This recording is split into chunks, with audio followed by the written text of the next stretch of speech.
Welcome, welcome, welcome. We're sorry for the delay. But we are here live. I'm Pat Renwick, and this is Straycast Outdoor Cartoon Television happening now. Finally now. Thank you for your patience. We hope you stuck with us and kept on the YouTube channel and on straycast.net because it's happening now. We got a crazy, wild show worked up today. As you can tell by what's already going on. There's stuff flying everywhere. It's getting crazy. It's getting crazy already. The maniacy continues. It does. It's an outdoor extravaganza. So what else could you expect besides maniacy? So, hey, here's the deal. You got Dale. You got turn that. Dale. You got. I'm sorry that. about By the way, sitting to my right here is the Wizard of Wordly Place. He's the Viceroy of Verbiage. He's the outdoor writer for the Chicago Sun-Times. Ladies and gentlemen, Mr. Dale Bowman. Yeah, that's Dale Bowman. Yeah, SODB. SODB. Viceroy. It seems like we've done this already. Oh, Dale Bowman. Yes, this is episode V. Dale Bowman. Rise of the Conquistador. Episode V. Rise of the Conquistador. Straycast sitting 2, to my Electric left. Boogaloo. Yes, that's coming next. Sitting to my left, over here, ladies and gentlemen, the dude you know he's playing as S Quattro. He's S Quattro. He's what? He's the Southside Smallmouth Samurai. I know him as my buddy Bobby Berggren. Give it up for Bobby Berggren right here. Yeah, right here to my left. Right there. And his humps, his lumps, his lovely popcorn humps. That's Ryan Popcorn Whitacre. He's the dude. He's the dude right there. That's Ryan Popcorn Whitacre. I don't get an applause. Yeah, why is it? What's going? He's slacking over there. Less Less chatter, more splatter, Larry Kyleman. Less chatter, more splatter. I get a tender Please. moment. Yes, that was a very tender moment. We should leave we should leave a tender moment alone. I do believe they just taught me how to cast my line. They did. See? That was you again, Larry. It was. Yes. Hey, here's the deal. We want to welcome aboard a couple new sponsors. PH Custom Lures. PHCustomLures.com. Yes. Yeah, they love him too. Yeah. Everybody seems to love it. Who doesn't love PH Custom Lures? Everybody seems to love PH Get Custom your Lures. pH balance. That's What right. is the pH level of PH Custom Lures? Well, you'll find that out at I don't know. PHCustomLures.com. Again, PH Custom Lures. PHCustomLures.com. Thank you. Thank you very much, Larry Kyleman. PHCustomLures.com. Hey, Bobby, what is the His website? name was Robert Paulson. Yes. He did not say a word for over 30 days. When Andy finally spoke, he said, I said, Andy Dufresne, my good friend, for 19 years you were plotting to break out, and couldn't you have told me one goddamn thing about it? less chatter, more splatter. Yes, please. go for it. Larry Kyleman, thank you. Also, we'd like to welcome aboard Stank X Bait Company. Yeah. Travis Crossman, a fine selection of handmade plastic baits. Airbrushed airbrushed. baits. Yes, they're very meticulous in detail. And they stank. Very meticulous in And detail. they stanks bad. Yeah. Very meticulous in detail. StankXBaitCompany.com. Hey, big show. We have the one and only Andy Morgan coming on the show today. Andy Morgan will be on a little delay. We're probably looking more like 7:45 for Andy Morgan. He'll be on here today. Dale Bowman, what's going on Bowman Outside? Well, this is the big weekend in fishing. That's part of it. We got Ryan in here. They just won a Wolf Lake tournament, and we just have stuff going on. Ryan Not Yoos? this Ryan. Yeah. No, it's a different Ryan. Ryan Yoos. Ryan and Yoas. Komoroski. Oh, I'm sorry. And Yoos. His name's Icebox. Icebox. I don't know this Jeff Komoroski that you speak of. His name is Icebox. And also, my old buddy, my old partner in crime, my old running buddy, the Commander-in-Chief of Conservation Mike Echterling. He's our hog wart today. He's in here today. Bobby, who do you guys got in here today? I got Kyle Danhausen. Who the heck is Kyle Danhausen? What? The King Kong of the Kankakee, or the Conquistador of the Kankakee River. The King Kong, King Kong. Conquistador of the Chickadee Kankakee. China, the Kyle Danhausen, nothing can change them. Danhausen. That's right. Kyle Danhausen is in here today. He was also the spokesmodel and poster model for Shimano in 2006. Yes, and Calvin Klein underwear and Shimano. That's Kyle Danhausen. He's the dude. Popcorn. And who do you have? Who do you have in here today? Kyle Danhausen. Kyle Danhausen. Double duty. Wow. Double Danhausen. Look how for ya. he's doubling down. I like that. He's doubling I down. like that. Hey Local guys, Hammer. I want to tell you something here. My phone's ringing. Why don't you answer it, Pat? Should I answer it live on the air? Yeah, do it. Okay. This is Who a is live it? phone call. Hello, this is Pat Renwick. How are you doing? Yeah, we can't hear a damn thing. Is it your doctor? Apparently, they didn't know I was on the air. Yeah, they're not big fans of Stray Cast Outdoor No. Cartoon Standards Television. and practices. Yeah, we didn't know what happened there. I think they wanted me to donate blood. That's what that was. It was a blood donation call.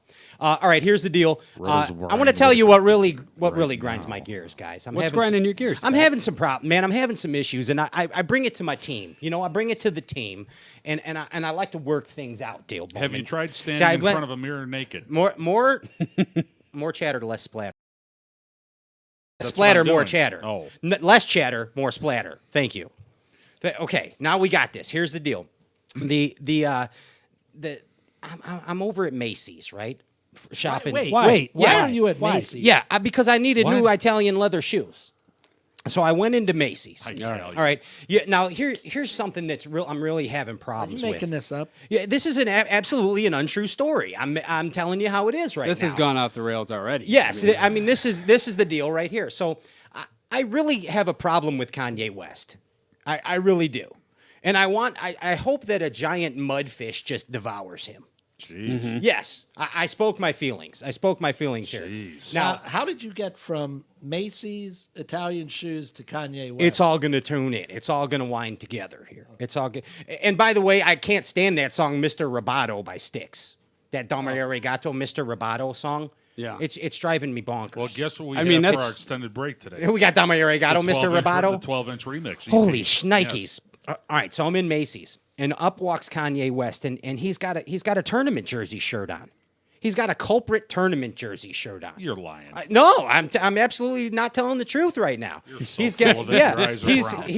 he's got a culprit tournament. Now, nothing against culprit, because I caught a lot of fish back in the day on the culprit worm, but I said, Kanye. I still have a bunch of them. You and I Dave said- Winkleman. I I said, don't know what the hell you're talking about. I said, Kanye, I a didn't type of know. worm. Oh. Yeah, that's a good one too. Kanye, I didn't know you fished, and he said, "Yeah, I'm a professional fisherman now. Check out my professional Kanye West professional angler Facebook and Instagram page." And I'm like, "Dude, wow!" And then you had to pay $80 to log in, right? Yeah, you're a professional angler. I'm like, "Wow, that's awesome." So, what tour are you fishing? He's like, no, I'm just, I'm just doing work for culprit. I'm doing work for culprit. He's like, "Hey, Pat, if you need anything, I get 10% off. I get 10% off culprit baits." So I'm like, "Okay, Kanye, that's phenomenal." So I'm leaving it, and I go and I check it out. Kanye's a 10%er.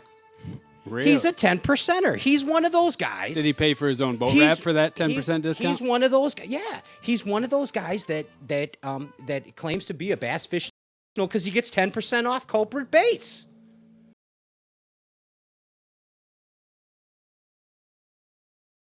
Selgening? That Selgin spots? I don't even have time for this. Hey, we're running behind. This is Stray Cast Outdoor Cartoon Television. I don't even know what the heck's going on, but I know we're here to have a good time. Keep it locked, because when we return, we'll be back with Bowman Outside.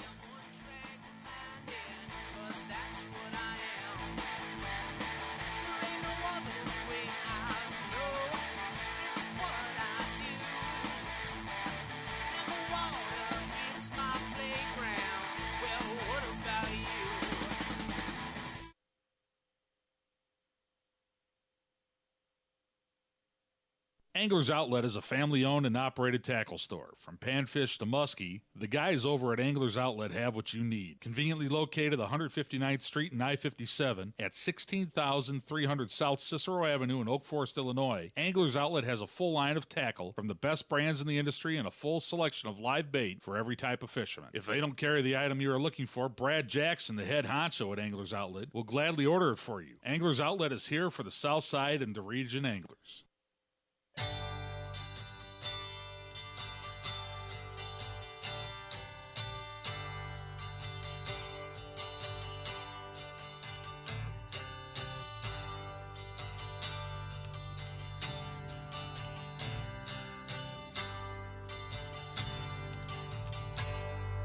They call him the Viceroy,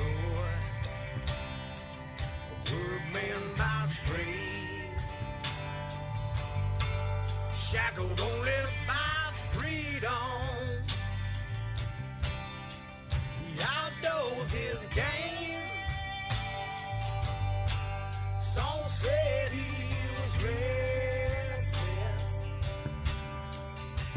go the same. He's the Viceroy of Verbiage.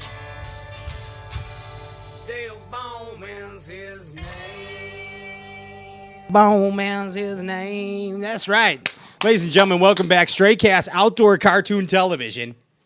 The Maniacy continues. It's 5 and 6/2 dozen of the other, Ralph Steiger. That's what I'm saying. A bird in the bush is worth 5 in the hand in the bush is worth 2 in the. Yeah. Wait, what? Where did this go? I don't know. Your lovely popcorn lumps. Hey, welcome back. It's time for Bowman Outside. Ladies and gentlemen, Dale Bowman. Well, and we got a couple extra people in here. A couple. Oh, good. Yeah. We got them in there. They're in the shot. Yes, they are. Yeah, in the they're shop. here. We're They good. are. Okay, Hey, one good. of you should put those headphones on. Thanks for the warning.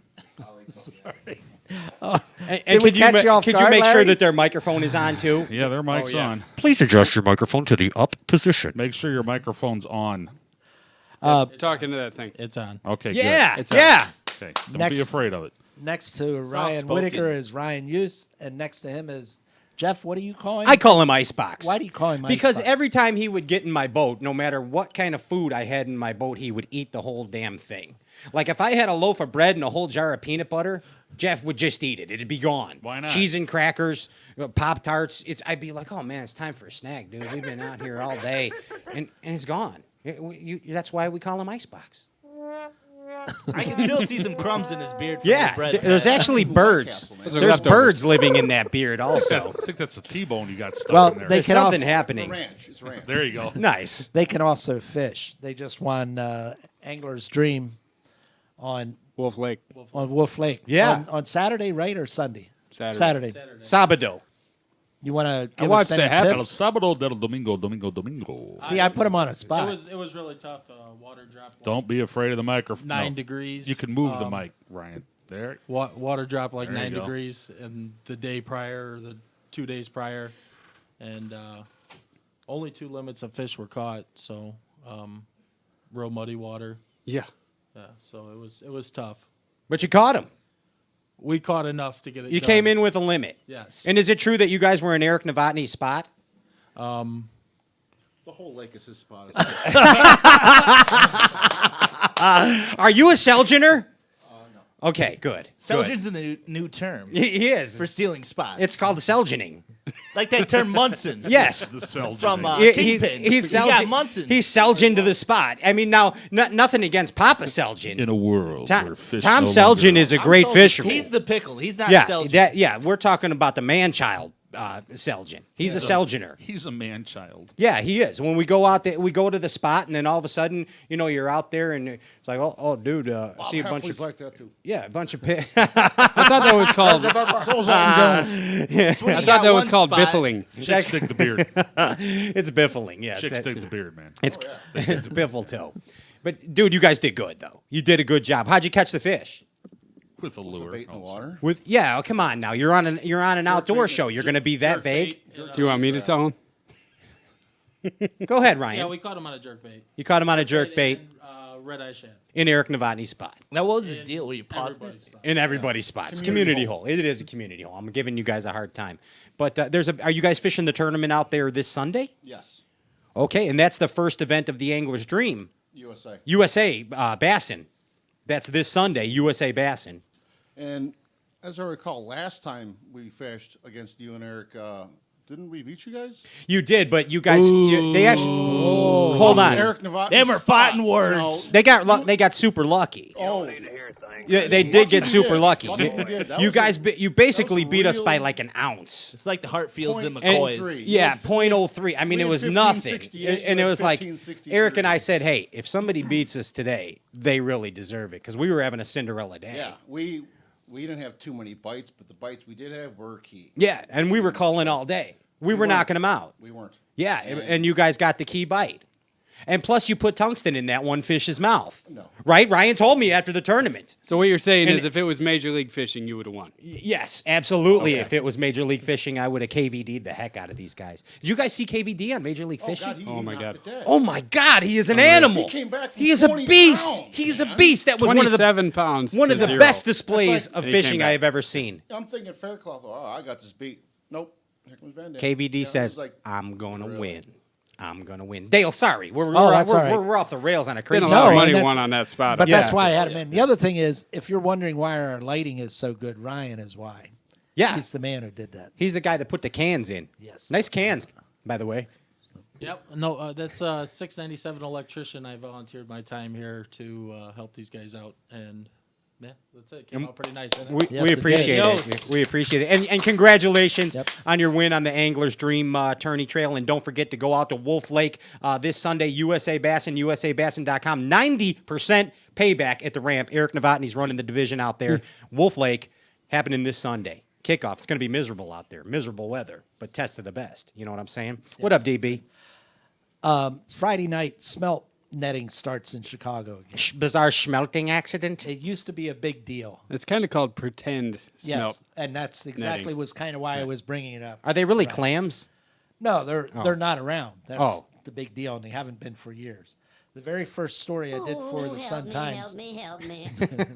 20 years ago was on smelt season, and it was a big deal then. I mean, there would be thousands of people on the lakefront, and there were actually smelt around.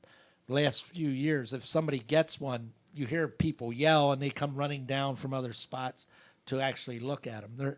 They're just gone. And they're big, too. Right? got a smelt! Is that what they do? Yes, Somebody, please, Just thought I'd ask. smelt me. and quite frankly, it has become more of a social tradition. I mean, people go down to eat and drink, which is fine, but it's It's a good time. it is a And good it's time. it's bring your own fire barrel as well. Yes. Right. Well, Do they sing doo-wop songs? the park district had Yeah, I been haven't seen putting out fire barrels, but boy, I don't know why I have trouble. File bearers. Fire, Didn't back fur in the day, bearers? they were doing it on an old wooden bridge, and they ran out of firewood, so they started burning the bridge. Was it a seed-bearing fur? They pillaged. Not They good to burn pilfered bridges. the bridge. They selged the bridge. Poor Kyle Salvatore. Why are we picking on him today? We're not. It's just He's such an innocent it's kid. Just an innocent term. Just because he doesn't take the garbage out on garbage day doesn't mean that he should be abused. I think he's watching too. He texted me already. This kid. So, and He's probably vandalizing my boat right now. on a very serious or put conservation cane note, in your vents. the fact that the smelt are gone is not a good sign for Lake Michigan. It means we're losing the lower end of the food chain at a dramatic rate. Zebra mussels. Yeah, I mean that's what happened. What zebra about the mussel- sharks? And now the quagga mussels are finishing off what the zebras did. Giggity. Yeah. So What's the difference between those two, Dale? the quaggas, why they're so much more effective is they can go out into the deep water. The zebras, I forget. They're up I to don't- 40 feet. I thought it was 40 feet, but Quaggas roughly, goes deeper than yeah, 40. the quaggas go out to hundreds of feet Oh. deep, and they just, I mean, they get everything. For those of us who've been alive long enough, we remember when if you had 3 foot of clarity on Lake Michigan, it was a hell of a day. Now, I mean, on a good winter day when they haven't had a blow, I mean, you can have 15, 20 foot without a problem. Yeah. Now, do you think with the reduction in salmon stocking that the smelt will make a return eventually? No, because I think the problem is not with the predator base, but with their food supply. Okay. Are smelt a filter feeder as well? No, but they feed on the lower end of Okay. the chain. And I forget, I think you may have said this, Ryan, but they're big now. I mean, when they do get them, Yeah. they're big ones. Yeah. They're not like, in the old days that I don't think I got one, but They were Phil Schmidt size. Fingerlings. Yes. oh, I love Phil Schmidt. Oh, come on. Little throwback. My greatest perch story came from Phil Schmidt's. I got a hold of the chef before they closed, and he told me how they did their perch. And a couple of the secrets were that he would parboil them with the bones in before he filleted them, because he said you got some of the flavor off of the bones. And then he would fillet them, and he would leave the skin on. He would scale them, and then bread them and fry them up. That sounds like a lot of work. Yeah. Yeah, but that's why they were But good. they were the best Yes, perch by around. far. Yeah, absolutely. Camp Region staple. I like how Ralph's chiming in over there. That's Ralph. You can hear Ralph. He's got such a loud I mouth. was getting mad about the smelt thing going on, so just you guys were on your own. Thanks, Ralph. Thanks, Ralph. Appreciate Yeah, that. thanks, Ralph. It's the magic of Ralph Steiger right More there. Ralph on Ralph later on. Enough about Ralph. What about Ralph? Some hot Ralph on Ralph action. Yes, that's exactly it. Since What we else have- going on, Dale? We got to keep rapping here. We got to roll. Real quick here. I know some of you run the Chicago River. We need somebody to do a side scan or a 3D imaging of the daily launch. That's the one at Sanitary and Ship Canal at Yeah. Western Avenue. Yeah. There's some debris in there. There's a lot of it. Yeah. Yeah, and if somebody could get, if it's just debris, It's rebar. if they can get, if that's what it is, but Yeah. they need to make sure that that's all it is, because to get a dredging permit takes years. If Okay. it's just debris, you can go in and remove it. It But if will- you got a dredge, it would be years of going through the Army Corps. I mean, I know exactly where it is. I've Yes. hit it. You know, I've got gouges on my Ouch. boat to prove it. Ouch. Yeah. But that's they need images of what's there so that they can know. How about what to Icebox? Okay. Will you go out and take some pictures for Dale with your side imaging unit? do. You got a side imaging unit? Yeah. Oh, that'd be. Look at this. We're I setting might things have a up pan here. out. Yeah. You see how I That's right, volunteered Cass. him? I like that. Oh, you're doing. Are you going Axl Rose over there, pulling the mic out? Something happened. I don't know. Oh, he broke it. There we are. There it is. Whoop! Don't There mind it me, is. guys. Yeah, don't worry. We Oh, my don't God. anyway. Mind me. Dale taking it back to 1995. There we go. It was 19.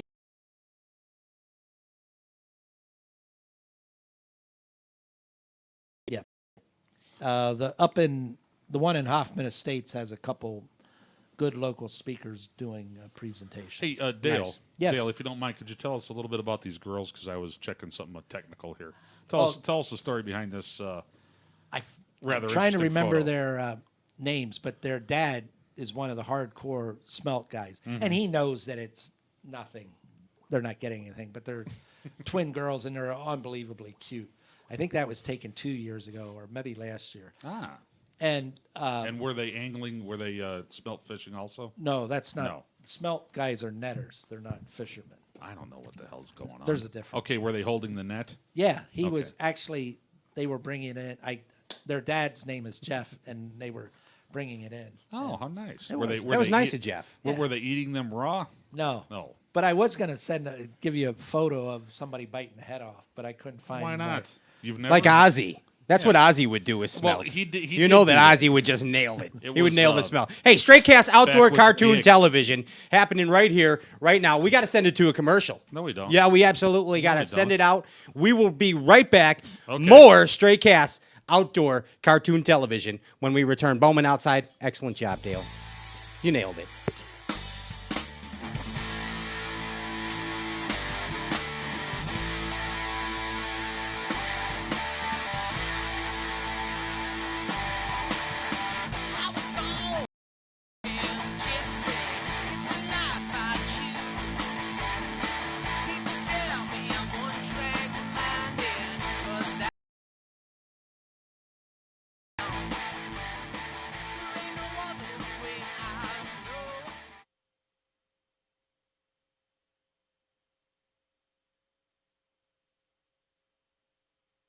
Okay, I suppose you're wondering why Larry popped up the photo of Chef Todd with a critter. The critter, I think, is a groundhog, if I remember right.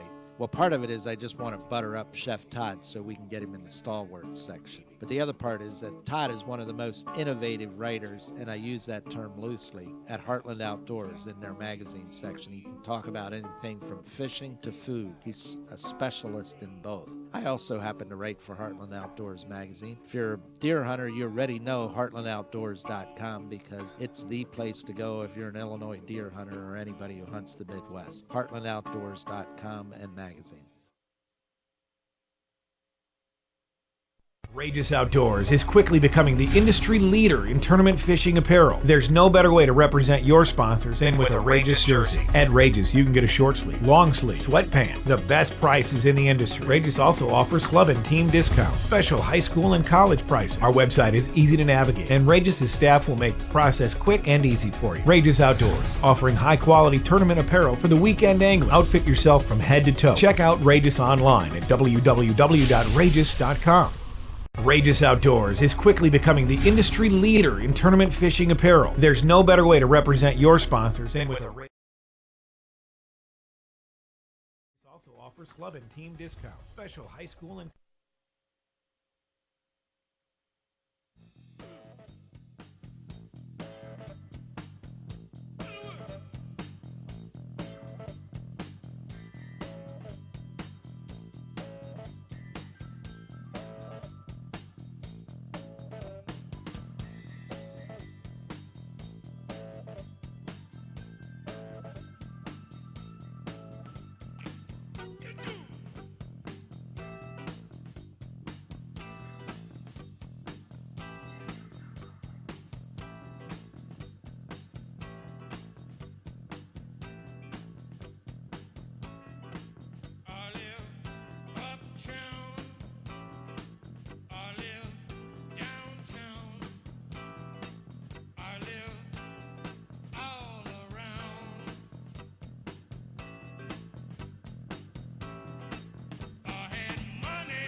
Welcome back. Straycast Outdoor Cartoon Television. I'm Pat Renwick, and it's time for the Bass Buzz segment of Straycast Outdoor Cartoon Television. We are honored tonight to have one of the most dangerous bass fishermen on the planet. He's like a stealth bomber. Yes. He's like a cobra. And Yes. he is Mr. Consistency. Ladies and gentlemen, Andy Morgan. Andy Morgan here with us tonight. Andy, you on the air, bud? Can you hear us, Andy? Right. Okay. Anything that it's called There we Murphy's Bass Fishing Law. Andy Morgan, can you hear us? Gotcha. Andy Morgan, welcome to the show, buddy. We're doing it. What's up? Yeah, what's going on, man? Hey, thank you so much for your patience. We are experiencing some technical difficulties this evening, but we're here Sir, now. No trouble. We're here now, and it's happening, dude. So, hey, what's going on? What's Andy Morgan doing tonight besides talking to stray casts on the phone? That's kind of it right now. I've actually been on Lake Chickamauga today. I had a charity trip I had to do today with a man and his son, so I just got in, ate some supper, and kind of kicked back. Just kicking back, doing Andy Yeah. Morgan stuff. You got it. Yeah, that's it. How was Chick today? Did you catch him or what? Yeah, we did, man. It's the typical chick. I mean, I guess we caught all 40-plus bass. We actually crappie fished a little while this morning, caught 20 crappie and about 40-plus bass, and nothing big, but a lot of 2.5 to 4 3/4 pounders. We caught quite a few of those. Oh my goodness, Pretty good. That's good, dude. I mean, here in Northwest Indiana, your buddy Billy Mack, you know Billy McDonald. Your buddy Billy always would say to us, "Hey, there's 5 fish in Northwest Indiana, and we all fish for them." That's how it is here. So when we hear you're catching 40 bass and 3 and 4 pounders, I mean that's pretty special, man. That's pretty special. Yeah, it was good. It's good. I mean, it's I probably have fished more this spring, February, March stuff here at home than I have in a long time. Just because it's so dang good. I mean, most days that we've been out, even if it's just an afternoon, we'll catch 20 plus. Then we've had a couple of days we catch, 60 or 70. And tons of just quality fish. I'm not counting great big ones now. They're catching some great big ones. But we just a lot of quality fish. 2.5 to 4.5 or 5 pounds is, just a staple right now. That's just what you catch. Wow. And how are you catching them this time of year? What are you doing? We caught a bunch. I actually caught a bunch on Livingston Square Bill, that Primetime 2.0 today. I caught several on it, and we caught several just throwing us to rattle trap up real shallow. Just and that's winding. pretty much all we done. We had a lot of wind today. Had wind, had the conditions to crank, and it worked. Water's, nice and dirty, perfect spring temperature. It's about 59 to 60, 61 degrees. And it is, it's just a prime time to be catching the bass in the Tennessee Valley. Awesome. And plenty of them. That's pretty cool. Hey, Andy, you know what? Quite frankly, you're flat out dangerous, dude. I mean, you are. Yeah, you are like a cobra, buddy. And you are, you are Mr. Consistency. Come on, talk to me. Well, I guess I have my days. It's kind of been, I was talking to my wife here just a couple of days ago. I mean, it's kind of been lackluster. The last I want to get back on that horse again, make some top tens. It's that I've kind of had some opportunity, but it's not been that real easy, nice opportunity. It's kind of been one of those deals. I'm kind of struggling just a little bit, but I'm still cutting a paycheck, which I'm thankful for. But it's been just a little bit of a struggle. Been catching plenty of fish, but catching the good fish has kind of been the nemesis. And you said it right there. You're still cashing a check, and that's where I talk about the consistency. But, I mean, I think you're being a little modest too, Andy. You're being a little humble because you've won almost $2 million at this game. You're almost at the $2 million mark. You're a 2-time FLW Angler of the Year, man. I mean, that's a force to be reckoned with. Just pinch yourself for a minute and realize, damn it, I am Andy Morgan. Okay. All right. Well, it's nice to be old Andy sometimes, especially when it's going good. That's for sure. One thing I notice about you, Andy, is you always seem pretty darn calm. You kind of simplify this complicated sport of bass fishing. It seems like you keep it simple and you stick to what you know. You stick to the techniques you know and what you're comfortable with. Where you see some guys spinning out and they're like a BB in a boxcar and they're all over the place trying to scramble to catch fish. But you stay, again, consistent and do what you know. Talk to us a little bit about fishing your strengths, Andy. You know, there's one thing that I've learned here the last few years. I'm talking the last 6-7 years for sure. It seems like the broader I get, the more things that I learn, the worse I was getting. As far as my finishes, you know, if I learned to catch and drop shot, and I'm a big swim bait guy now, I'm Alabama rigger, I'm doing all these other things. It seems like that was kind of a point in my career. I think I was getting a little worse. But I can still remember Mickey Bruce told me years ago, and I know you probably remember Mickey, one hell of a fisherman, super bass winner. I mean, just, you know, ran through the bass circuit over there for years and done really well. He says, son, it's not rocket science. Fish eat worms. Well, they still do. They still eat worms, and it's still not rocket science. I just kind of laid back and simplified things even a little more. As I learned more, I still learn fish habits and behavior and, you know, and weather patterns and stuff. I still learn something every day. Don't get me wrong. And it's, if you're going out there not learning something, you're doing something wrong. But it seems the simpler I make it, the better I do. And that's just, you know, kind of my take on it, my perspective, and, you know, how I tackle it. I just try to keep it as simple as possible and get up and don't try to preconceive anything. Even if it's just getting out of bed, I don't preconceive me getting out there before daylight or getting out there at 9 o'clock, whatever it is. I get there and do what I'm going to do and just kind of let the day fall together. And, you know, instead of letting the day fall apart, you let the day fall together. And that's an excellent statement. You said don't preconceive anything. So do you take that into each tournament that you fish, or even each day of fun fishing like you did today on Chick? Do you take that everywhere you go? Yeah, I really do. I really do, and I do, and I shouldn't say I don't preconceive anything. I do preconceive the conditions. So, you know, I try to watch the weather and see what the weatherman's going to tell me. And if that turns out correct, what he's telling me, whatever the conditions are, sometimes, you know, like today, it was windy. It blew 25 miles an hour, but it didn't start till 11 o'clock. Okay, so we went out and I said, let's crappie fish for a little while. I said, the bass are going to probably bite later in the day. I'm sure we can catch some right at daylight, but if you guys want to catch a mess of crappie to eat, we'll go out and catch you a few crappie. When the wind gets up, we're going to pick up, you know, a lipless crankbait and a square bill and a 2.0, and we're going to catch some bass. We'll just keep running around until we find some. Well, we caught a few crappie, and it was still calm. I mean, zero wind. And we started bass fishing. We caught a few bass, but the wind started getting up. And I told that old fella, I said, at 1 o'clock today, I think we're going to have enough wind. I believe we can go busting. So I did preconceive that, and it did work. Because at 1 o'clock, I got where I wanted to go on the south wind, and we annihilated them. Nice. So that's creative visualization. That's what that is. Hey, Andy, Ryan Whitacre here. I gotta ask you a question. I hate to bring this up, but I've been thinking about it since I saw the show. There was a episode of Ultimate Match Fishing where, you know, I know this was a sore moment, but, you know, I think it was the championship round, and you had a bunch of fish come unbuttoned.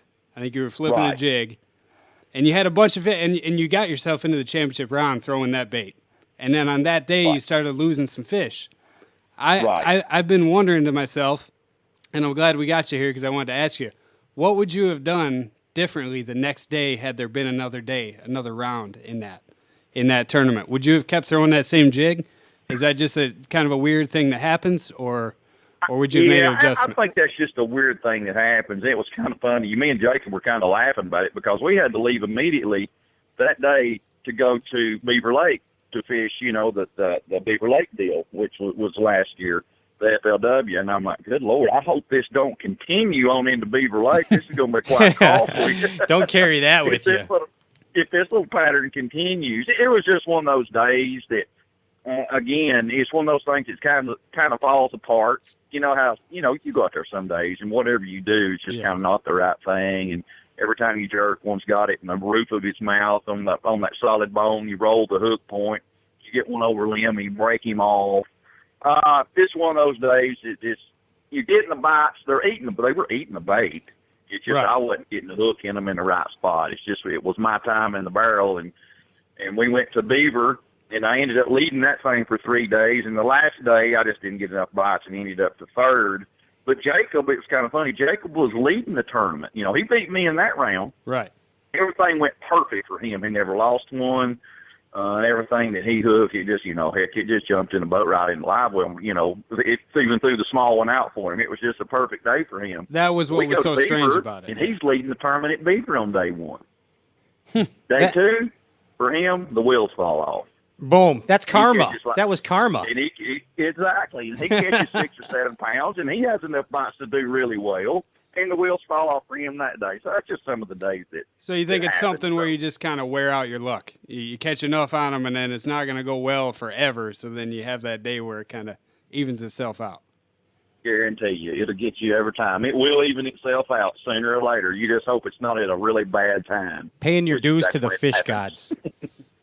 Hey, we were rooting for you, though. You know that, right, Andy? I appreciate it, guys. I do. I really do. I'm friends with Wheeler, too, but I was still rooting for you, man. I was still rooting for you. Speaking, how we doing on time, Larry Kyleman, producer Larry? We're good? Hey, I want to talk to you about something else. Speaking of TV shows, I'm glad that Ryan brought that up. I remember seeing an episode where you were doing something pretty unique on Dale Hollow Lake. And you were fishing with, I believe, the ultimate match fishing dude, Joe Thomas. Yep. Sure was. And you were flipping in crystal clear water in the backs of creeks of Dale Hollow, and you're wrecking them out there. And I thought it was a pretty. I mean, I think there's a certain window of opportunity to do that out there, but it just was pretty cool. Tell us a little bit about that bite. Well, it was, and that's another thing. I love to go to Dale Hollow. Dale Hollow is full of largemouth. It's a big smallmouth fisher, but it's absolutely full of largemouth that really don't get bothered. And it's one of those situations. Dale was up. I called Joe and I said, I think Dale's up. He said, can we do a show? I said, I believe it won't be any problem. Fish should be spawning. The water's bumping up to about 60 degrees. Well, the thing about having that gin clear water, those fish are going to hold pretty good, especially if they're around the spawning time. They're actually wanting to get up there and get on beds and, pair up. But one big thing in that gin clear water, there was enough cover in the water, even though it was really clear, beautiful sunny day, well, there's enough cover in the water that you're sort of hidden, and those fish feel protected. They're just like a big whitetail buck. If they're back in that thicker stuff in those trees, they feel more protected. They'll let you get a little closer, and then they're real susceptible to catch. And that was kind of the deal there. And like I said, they don't get bothered that much, and you threw something in there, made a good pitch in there by a tree. Man, they were biting. I bet we caught 40 bass that day. Just epic. Yeah, it was pretty unique. And I mean, and like you said, the large, when I'd fish out there, I'd have to run all the way into, what do you call it, that Obi River or whatever, and go and find some dirty water to catch largemouth like that. But man, you were doing something pretty special there. That was pretty cool. Hey, Andy, what's your go-to technique? We talked about. All right, we got 2 minutes here. Hey, tell me about your go-to technique. You talked about fishing your strengths. What's your go-to technique that's gonna cash you a check? I like to fish any shallow water application. I like. I'm not a big topwater guy. I'll throw that our popper or Livingston popper, the 77. I like to throw it as far as a topwater. But when it really comes down to stuff, I'm kind of a flipper and a pitcher. If I can catch them like that, I'm more comfortable. Everything flows better. That and a spinnerbait. Kind of one of those toss-ups between a spinnerbait and a square bill. If it's shallow, dirty water, spinnerbait and a square bill, and flipping. If probably I'll lean a little more towards flipping than anything, just because I just kind of like that. I think it's pretty cool. You like crossing their eyes, don't you? You like that feeling. I do. You like crossing them. You like crossing them right there. Set the hook, reel like hell, and throw them in the floor. And boom. Right boom, you got that. Hey, Andy, we're on the phone with Andy Morgan right now, FLW Tour Pro, an avid hunter. You were out setting trail cams for turkeys when I caught you the other day. Oh yeah. We're going to try to do a bunch of filming. Try to do some filming for our archery company, New Breed Archery. We try to put together something for those guys every year, some shows, some kill shots, lots of turkey footage if we can get it. Turkeys are cool. They come into decoys. They're beautiful when they're strutting, and it's a tough bow hunt. So I run tons of trail cameras on all of my food plots. I try to find the most gobblers that I can find, and I try to find that gobbler that's on a pattern. And we go in there, dude, and it's just like bass fishing. The right place at the right time. Nice, nice. Hey, Andy, we're gonna pull up the trolling motor, take a little break right here, and I want to give you a tip about turkeys. Don't ever drop them out of helicopters because they don't fly. Okay, you got that? I'll remember that. Hey, we're gonna pull up the trolling motor, take a break, and you want to hold on the line and come back for another segment? 10-4. I'll be here. Oh, we'll love that. Hey, everybody, keep it locked. More Andy Morgan on Straycast Outdoor Cartoon Television when we return.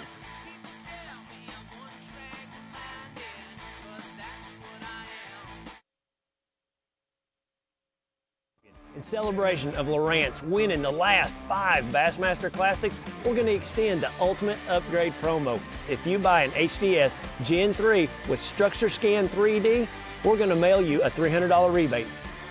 5 Bassmaster Classic champions in a row. That doesn't happen by chance. That happens because these units are the best. 29 pounds, 3 ounces! Edwin Evers here, 2016 Bassmaster Classic champion. In celebration of Lowrance winning the last 5 Bassmaster Classics, we're going to extend the Ultimate Upgrade promo. If you buy an HDS Gen 3 with Structure Scan 3D, we're going to mail you a $300 rebate. 5 Bassmaster Classic champions in a row. That doesn't happen by chance.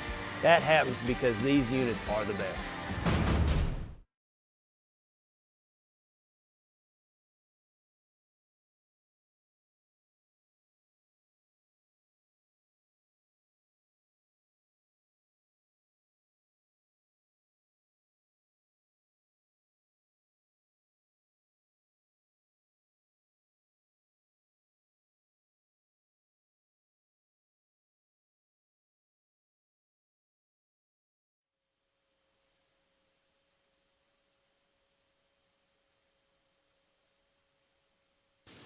Welcome back, Straycast Outdoor Cartoon Television. We got that. Andy is still on the line.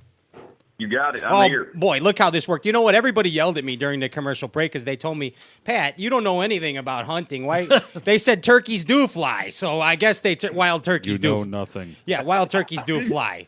So I apologize. Only a short distance. Yeah. They're easier to shoot that way, right? That's right. That's right. Easier target. Yeah, that's me. They're yelling at me again. You hear that, Andy? This is crazy stuff. I heard them. It's crazy stuff right here. Hey, you know, you're privileged to be sponsored by one of the makers of one of the, if not the finest, spinnerbait in the land, and that's a War Eagle spinnerbait, man. Absolutely. Yeah, I love the War Eagle spinnerbaits, and tell me a little bit about spinnerbait fishing. I want you to educate our viewers on spinnerbait fishing. Give us some tips, like somebody might not know. And I'll tell you, here's the thing about spinnerbait fishing right now. War Eagle is a custom company as you'll get. It says War Eagle Custom Lures because they're still hand-tied.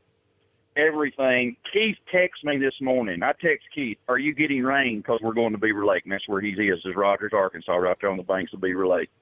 He's Mr. Beaver Lake, by the way.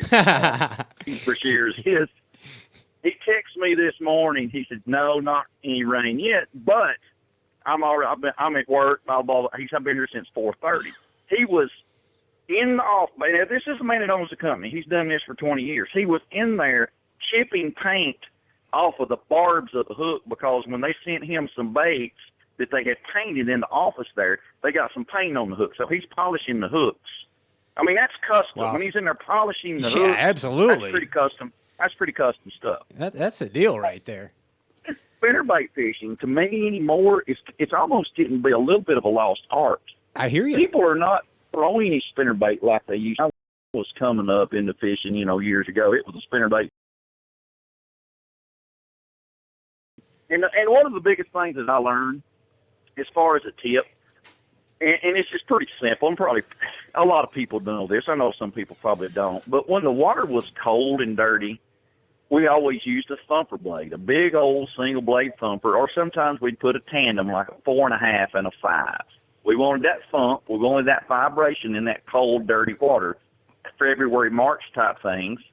When we got those conditions, we railed some giants on a spinnerbait, big spinnerbait, a big thumper. The But you hubcap. saw it in the Classic. Are you going with me on the Classic in Tulsa? Did you see Jason Christie? I sure did. He was bringing old school back. He's throwing that big old thumper blade, that old cold, dirty water. Nobody could get a bite. Everybody was crying the blues. I talked to a lot of them guys at the Classic. And he was going old school. And, I mean, he was fixing to rim wreck everybody. If it hadn't have got warm, I think Jason would have won hands down. But his fish just moving, just kind of left off that pattern for a little bit. But I was glad to see that old big thumper blade come back. A lot of people throw a willow leaf, and they'll throw a willow leaf all the time. But you don't overlook that big round blade. In the cold, dirty water, there's probably not any better way to catch a big old bass. Yeah, I agree. And here in Northwest Indiana, we call that throwing the hubcap at them. That's the cap. That's it, baby. I mean, that's the deal what we right call there. it, too, the cap. And tell me about some muddy water colors. And I want to hear what you have to say about this. Of course, I have some preconceived notions about colors again on spinnerbaits. But tell me about your favorite dirty water, cold water spinnerbait colors. You know, when it was extremely dirty and cool, I'm talking around 50 degrees. A lot of times we would throw a black and chartreuse.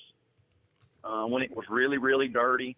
But if we had I call it a moderate dirty, which is dirty still, it was always just kind of a chartreuse and white with a silver and gold blade. And that was pretty much standard. If it was extremely dirty, chartreuse and black. Moderate dirty, it was always chartreuse and white with a silver and gold blade. And you know what we throw a lot here, too? Tell me if you throw this. We throw in all black. Copper. All black and copper. You throw that? Yep. Yes, I have a little bit. But it's mostly the silver and gold. But I have thrown in copper, and I kind of got that from Keith years ago, the owner of War Eagle. He sent me some copper. He said when that water's really, really bad dirty, up in the Ozarks and stuff, that they used to catch a lot of fish on copper back years ago. And I have actually caught some off of copper after he sent me those blades. And there's something about that copper color, too. If you go back, you know, let's go way back in the songbook and talk about old crazy Jimmy Houston. He, one of his favorite spinnerbaits is the old chartreuse blue with the single copper blade. Single copper. That's right. I mean, that's. You think about it, that copper, it's almost got that red tinge to it. And then in water, it looks really red, you know, and red and dirty water. They can see red and dirty water somehow, and they'll smash it. What's your opinion on throwing the old school type skirts, like the flat rubber, as opposed to the silicone rubber type skirts, Andy? I think the flat rubber, I think it's just a little more dense as far as in coloration. And I think they might be able to hone in and see that a little better, especially in that dirtier water. But 95% of the time, I throw this is modern stuff that they got now, all these pre-skirts and et cetera. And it seems like, hell, we don't go anywhere that the water's extremely dirty anymore. I was like, I wanted to jump out the window and dive in Grand Lake when I went over and saw it for the Classic. I'm like, oh, my God, I want to fish some water that's finally this dirty somewhere. But I hadn't had an opportunity to in a long time. I like them. I like fishing in the dirt, in the mud, in that yoo-hoo, man. I love that stuff. Oh, I do too. I love fishing in the dirt. That's probably my favorite. When they get up there really extremely shallow and that old water's dirty, I mean, you get some just monster strikes. Hey, where are you going next on the FLW tour? The Beeve. To the Rogers, Beeve. Arkansas, back to the Lake Beaver. Now, there's a lot of people that have a love-hate relationship with that place. How do you feel? Yeah, I'm kind of the same way. It's one of those deals, it's probably not your vacation destination if you want to go just catch a bunch of bass, but I have won a pocket full of money over at that place. It's a tough fishery. There's nothing easy about it, and it's very conditional. If you preconceive anything at Beaver Lake, you will shoot yourself in the foot every time. You're done. You're done. I mean, let's go way back, maybe 2000 or 2001. Ricky Clunn running all the way up the river and cranking balsa B3s when everybody else was fishing for bedding spots. He wrecked them. Yes, he did. I was there on that one. I was running around trying to fish bedding spots. That was you. Up there all by himself in the White River, cranking a big B3 around, railing 4-pounders. That guy never ceases to amaze me. Never ceases. was so tickled to see him win in Florida the other day. That was awesome. Yeah, that he's the dude. He is the dude right there. Hey, let's talk about getting ready for a tournament. Okay, I know that this might be kind of a generic question, but I like to get a lot of professional anglers' view on how they actually pick apart a lake during practice. So you're going to put your boat into Beaver on practice day. What's Andy Morgan going to do? What's the first move? You know, I'm going to ride around just a little bit and check the color out, see how far the color line goes down the lake or how far up the lake it is. Anytime give me a determination if I'm going to fish in the clear stuff or I'm going to fish in the dirty stuff. And honestly, I'm going to run around and see where everybody's at, where all the boats are, that I'm going the other direction and try to figure out something that's out of the path of everybody else if I possibly can. Does that annoy you when there's too many people around? Yes. Drives me nuts. We call it selgening here. That's what we call it. It's called selgening. I don't know. It does. It drives me crazy, and it's cost me before. It cost me on Lake Chickamauga on my home lake last year because I won't get in a crowd and I won't mix it up out there and throw around on one particular ledge with 40 other boats. You pull up on another ledge, there's 40 other boats. I won't do that, and that costs me from time to time just because I cannot stand it. I have to be off doing my own thing. I do not want to watch other people fish while I'm fishing. It's tough, man. I mean, and especially with the way that the tours are these days with these so-called community holes. I mean, there's a lot of people that are in the same area. That's me, man. I mean, when in the hell did that come? When did that become okay? I in with somebody else's fishing. I'm like, well, hell, I've missed something. It pisses me off, Andy. I can't stand it. Even if I'm out fun fishing, then there's people that come. There's some people have no regards for spots. They just don't. You know what's great about it, though? What's great about it? Tell us, Ryan Whitacre. They don't give a damn. They're a bunch of, a lot of them pull in there. They'll just poach you. They'll pull up there all nice and stuff, and hey, you care if I fish here as they're making a cast? Well, I reckon not. See, but what's great about having a bunch of guys around is everybody's using these white fishing rods now. Yeah. So if you got a guy across the bay who's whacking them, just watch him for a second. You can see that rod real well. You can see exactly what he's throwing and how he's working his bait. Because you can see that white rod. If he's working a jerk bait, he's got his rod tip down, twitching it. Throw a jerk bait. It's a sight fishing pattern. Yeah. It looks like he's working it pretty fast. He's giving it two twitches and a pause. That's right. So that's the deal. I mean, that's it. I can't stand fishing in crowds, and I like to get away from the other anglers, competitors, whatever it may be. But you know what? Sometimes, Andy, you're forced to fish the crowds, aren't you? Yeah, you really are. I mean, anything that's on the Tennessee River after May 1st, when those fish are on those drops, yes, you're forced to fish in the crowd. You're going to fish around other people. Or when you go to Florida, you're going into the Monkey Box or the Moonshine Bay or South Bay. You're going to fish around other fishermen because that's where a lot of those pods of fish live. If you get out of that, in situations when there's fish not biting everywhere, if you get out of 4 or 5 of those areas, you're not going to catch much. And that's just the way it is. You got to do what you got to do sometimes. Yes, you do. Yeah, there's no doubt. Hey, I want to bring this up, and we talked a little bit how you love hunting so much, but, I've heard this about you, and you tell me if this is true, that you only fish to support your hunting habit. Is that true? It's pretty true. I've heard Hank Parker say the same thing. I always joke about that. Now, I do love to bass fish, and I love to springtime bass fish. This is the bass rut. It's what I call the bass rut. That's when everything's happening. The fish are coming up to spawn. They're feeding up. Everything's going well. The temperature's getting warmer. Everybody's in a good mood. Beautiful sunny days. I love to bass fish then. Now, as it rolls into summer, I'm talking July, August, and it's coming into September, I switch gears. I go into thinking about climbing up in a tree and that tree stand, pulling that bow up there, and deer hunting for the rest of the fall. So, yeah, and when I deer hunt, I don't say I just go here and sit in a tree and deer hunt around the house. I mean, I deer hunt. When it starts, say, September 1st, I hunt up until mid-December, until duck season opens, but I hunt a lot. I mean, you're talking 25 days a month. Nice. He's serious. A lot. Yeah. That's hardcore. So I lay with... You there, Andy? I'm here, yeah. Okay, Cut off for a we second. thought we lost you. We thought you lost you. But you are a serious hunter, dude. There's no doubt about it. And you Oh, yeah. are you keeping a lot of these the deer that you get and the turkey you get? Are you bringing those home and feeding the family? Yeah. Oh yeah. You know, my whole family hunts. I grew up in a hunting family and a fishing family. And, you know, we dove hunted, we duck hunted, we deer hunted, rabbit hunted, turkey hunted. You know, I ate wild game my whole life, and we still do.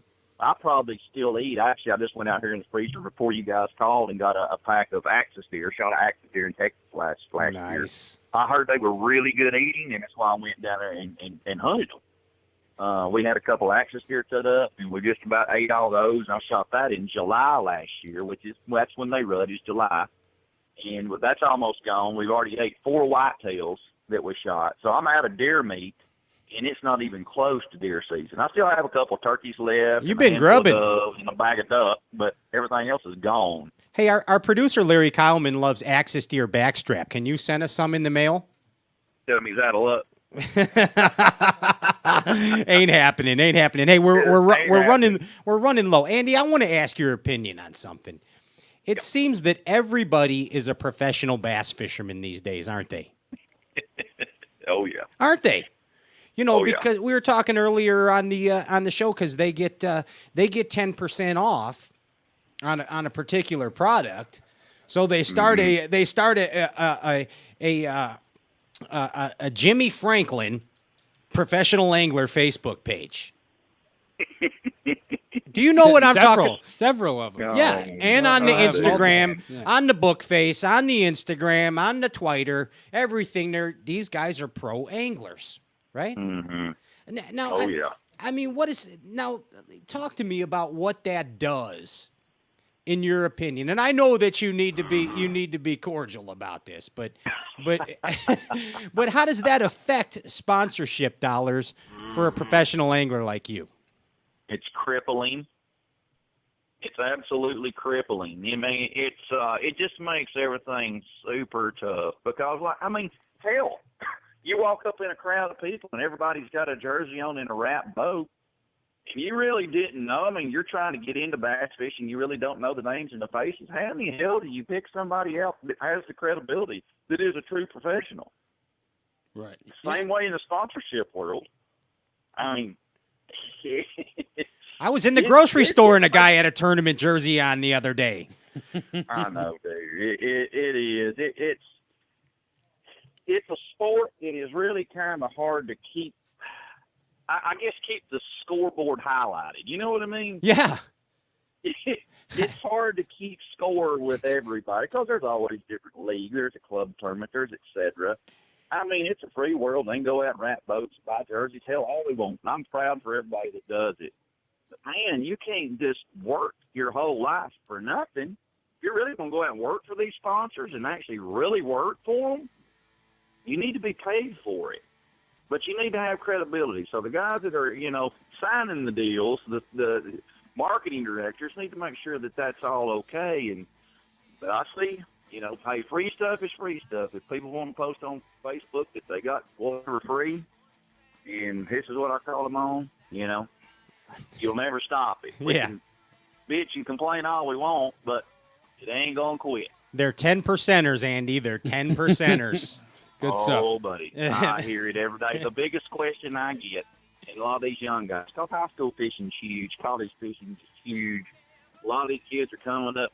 They always email me, Facebook, whatever it is. How can I get sponsorship? How do I start about getting sponsorship?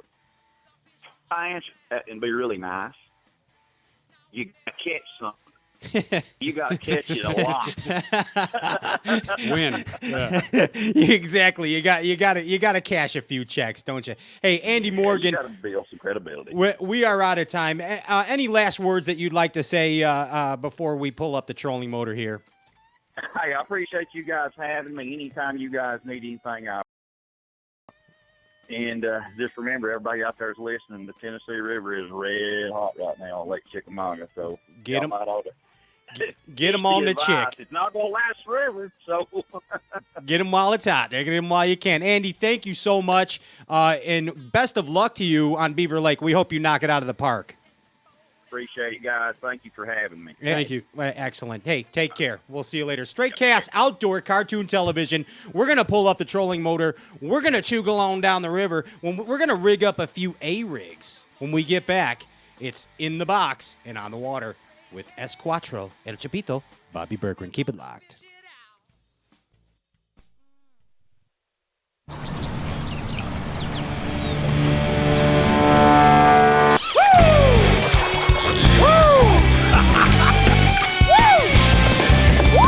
After more than 70 years, everything we know about catching fish can be summed up in just one word. All right.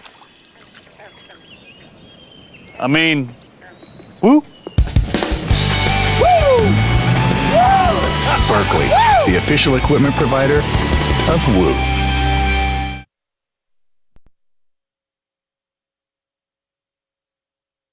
.com. This is a brand new membership website that gives their members the exclusive rights to custom limited edition Japanese baits in colors that cannot be purchased anywhere else. Sign up now and you will receive 2 free Megabass Vision 110s in Kasumi Tiger and Smallmouth Bass. That's totally worth the membership. Go to JDMTackleMembersOnly.com today.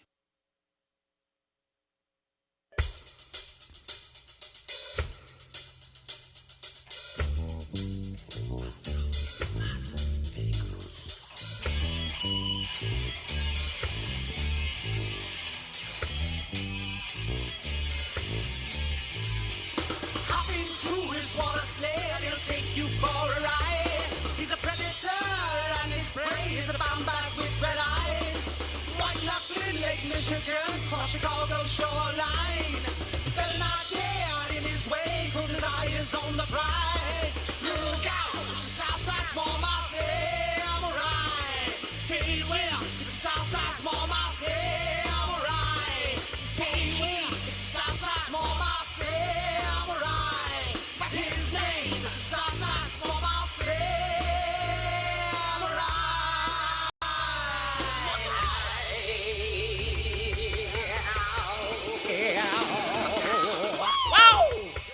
That was beautiful, Pat. Well, Welcome you. back. You were listening to Stray Cast Outdoor Cartoon Television. And this is In the Box with Bobby B. Brought to you by Shimano, Jackal, JDM TackleMembersOnly.com, and Lee's Global Tackle.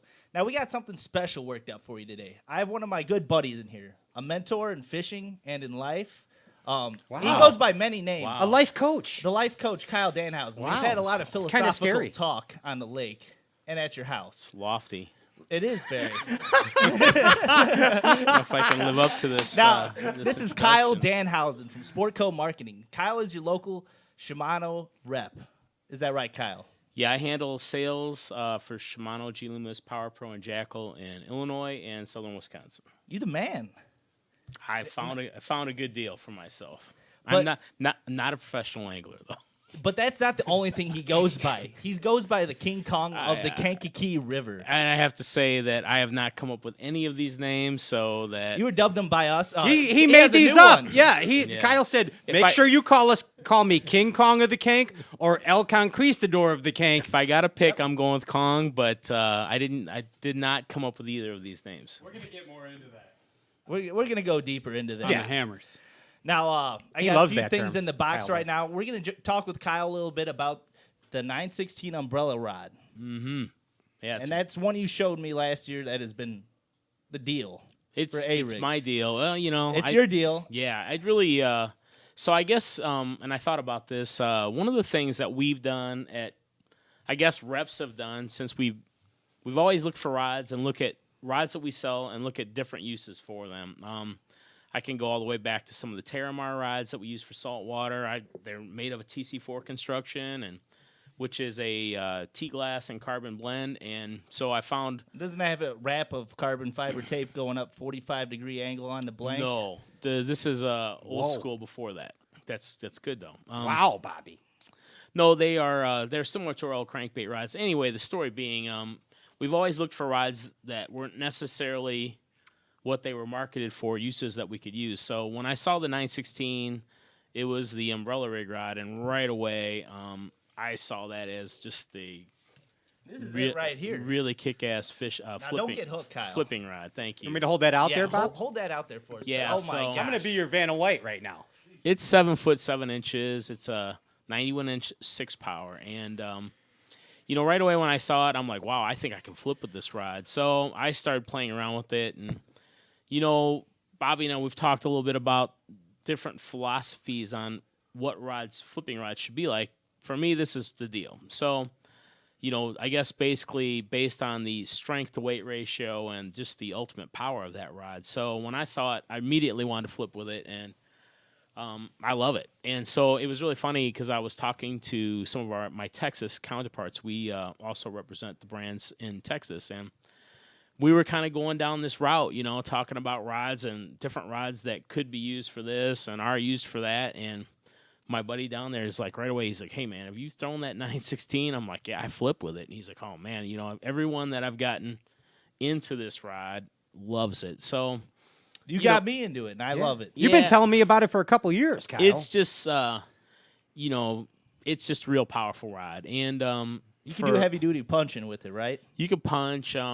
We don't do a lot. I don't have a lot of punching to do where I live, but, I flip, and you get a fish on, and in a really short period of time, that fish is in the boat. You don't have to play them. You can get them in the boat, and it's just. It's one heck of a stick, man. It handles up to 3 ounces to 8 ounces of weight. Wow. It's very powerful.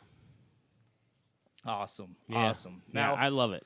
I'm going to jump in the box for a little bit right now. I like the box, yeah. This is my mom gave this to me when I was a kid. That was your original tackle box? I was made fun of in grade school for bringing this box. Is that your lunchbox? Because you kept Little Mermaids in it. I did. You know that she my Yu-Gi-Oh cards. You know that Pokemon. If this was Bobby's lunchbox, that the sandwiches had the crust cut off of it. There's just no doubt about Loretta it. does that still. The crust were cut off. You nailed it right on the head, Kyle. Of course. Kyle knows. No one in the room is surprised by that, Bobby. Kyle knows the Es Chapito. Now let's talk about the Jackal DD Cherry 55. Have you thrown this bait? I have thrown. Yeah, I have thrown that a little bit. I thought about this too. There's some sleeper Jackal baits out there, and this is one of them right here. The DD 55. It comes in 10 colors. It dives about 8 to 10 feet on 10-pound fluorocarbon. And it's one heck of a smallmouth catcher. It has rattles on it. And I'm throwing that on a 7'6" G. Loomis crankbait rod, medium action. I would throw that probably on the CBR 845 myself. But you like a little bit shorter. Yeah, I like a 7 foot for that, like that size rod. But yeah, it's just a preference there. Now, what's so special about these Jackal baits nowadays? Well, I think that, you have to go through the learning curve of explaining Japanese lures to people. And the real key to Japanese lures, not only the finish, because the finish is superior to most baits that you would see out there, but in my opinion, the real key to Japanese baits is the lifelike. And I think that's really the key. Obviously, it has a tungsten weight transfer system, so you can really cast them. But, that's really that's what I find when I started, my wife was actually the one that got me into Lucky Craft crankbaits. I swore I'd never use them because they were so expensive, and then you buy one, and it's a dangerous curve, right? You're done for after that. Yeah, once you open the whole Pandora's box. Once you buy one. But, another bait that I would like to bring attention to that is a real sleeper is the MC60MR. It's a... you tell me about that a lot. Yeah, that's a really cool lure. No one knows about it. So Cody Meyer? Yeah. Well, Cody Meyer was a Jackal guy before we even had Jackal, and he's a real gracious. He's just very well spoken and very open, and I got to spend a lot of time with him at the Classic, and really got to pick his brain. And I'm like, hey, what's the one lure no one knows about that is kind of the deal? And he said the M60MR, and MC60MR. It's a medium runner. Yeah. Anyway, so 4 to 6 feet. Yeah, well, that's not how you throw it, though. So what you do with it is you throw it. I put it in like 15-pound test, and I throw it like a spinnerbait, and you can't snag it. You can throw it. Really? Yeah, it's stupid. You can throw it anywhere, and it just it just comes through anything. You can throw it up in trees, and just fish have never seen anything like it. They don't see that type of lure up in that on that kind of cover, and it's it's amazing bait. I don't know how exactly why it's so weedless or why it works the way it does, but that would be a lure that is really cool that no one knows about. The MC60MR. Yep. I marked it up here, believe me. Yeah, that's it's Me and Pat were just talking about those the other day about getting a few of those. Yeah, absolutely. Yeah, just like I said, you can throw it on 15-pound line. It's not meant, obviously you're not worried about the diving. You're just worried about your ability to control it and have it look lifelike. So it's a great lure. That'd be one I definitely recommend. Awesome. And this DD Cherry has been one of my favorite go-tos on Lake Michigan and the Cal Sag for smallmouth. It's a small body profile, but it dives down deep enough so you can get them on the lake on it. And there's certain things. You need rattles on the lake. I think and Cliff it has Pace, a super loud rattling. Cliff Pace credited part of his classic went to that lure. He did. Really? Mm-hmm. Yep. So that was the Jackal DD Cherry 55. You can find them at Anglers Outlet, Lee's Global Tackle. They got them there. And I want to show off a new bait from one of our newest sponsors, Stank's Bait Company. And it's the Doppelganger.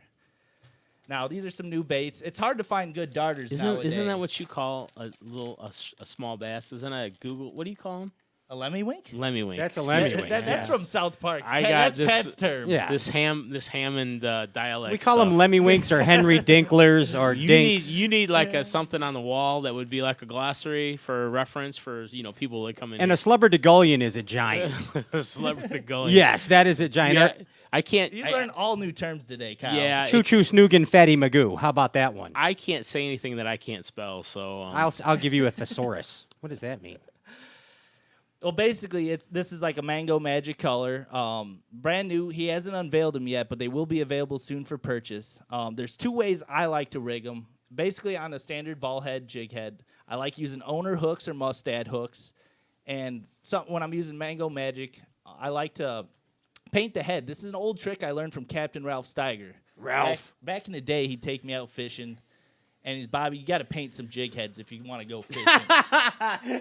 He did that to you. I was his slave labor. He made me clean the boat and everything. That's awful.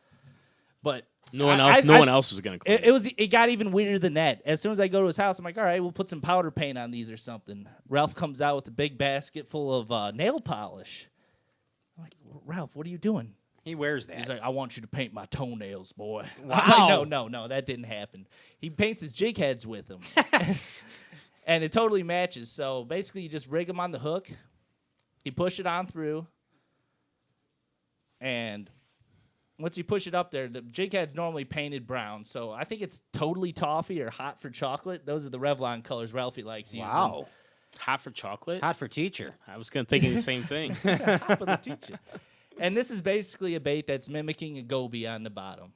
And you're just inching it along the bottom, Gobies don't have a swim bladder, so it's just going to make hops across the bottom. Early season, you're going to want to drag it and work slowly.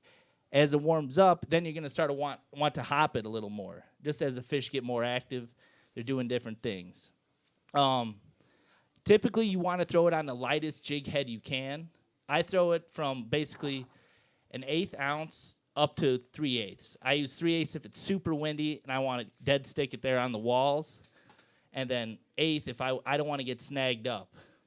I typically throw that on a spinning rod, like a 7-foot medium action spinning rod with a responsive tip so you can hop it along and drag it. Which rod, Bobby?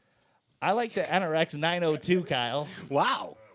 That was a setup. That is a 7.6 blatant medium sponsorship action rod. plug. Just curious. I got to keep my boss happy. He's sitting right to the I'm left not of your me. boss. He's the Hefe Your over boss at is in the Shimano. your boss is in the other room. I'm not your boss. Two bosses here today. That's too much for me to handle. Your boss is up there. Yeah, absolutely. Yes. So I've had on a 7.6 medium action spinning rod. I typically use braid, 10-pound braid, Power Pro, of course, with an 8-pound fluorocarbon leader, about 4 foot in length, because you're running into zebra mussels all the time. You're getting nicked up on the rocks. What knot you tying?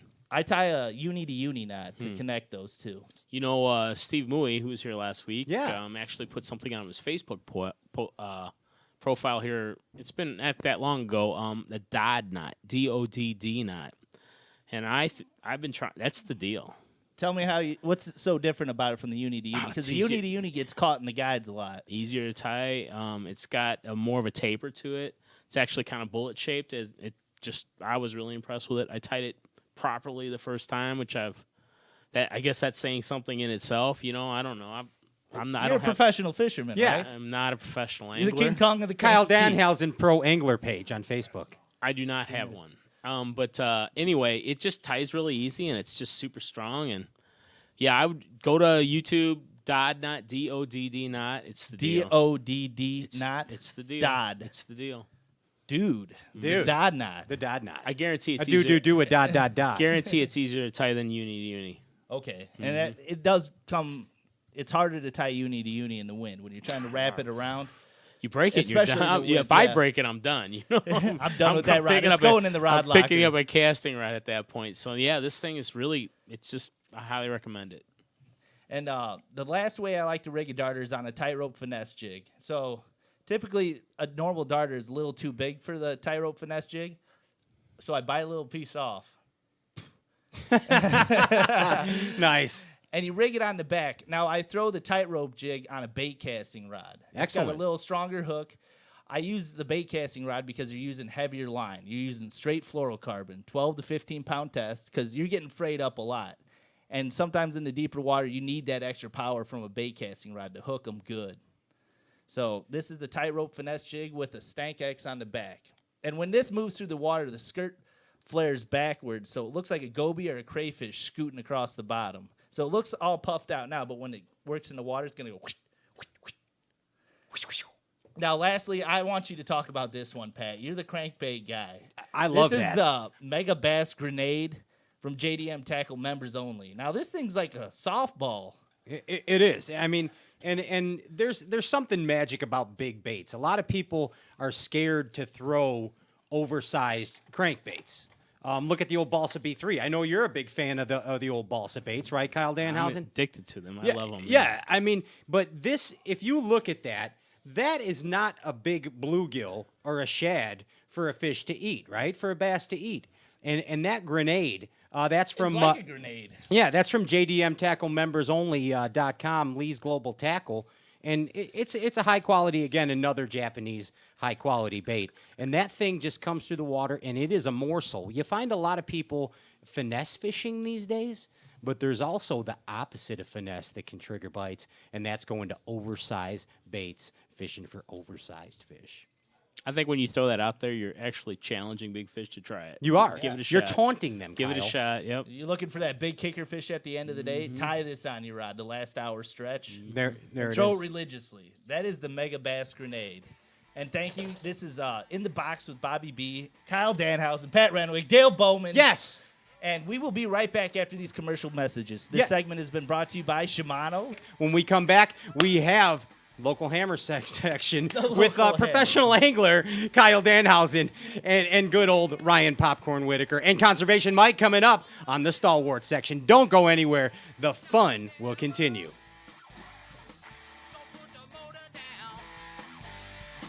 Let's take a stray cast. We're gonna fish it out.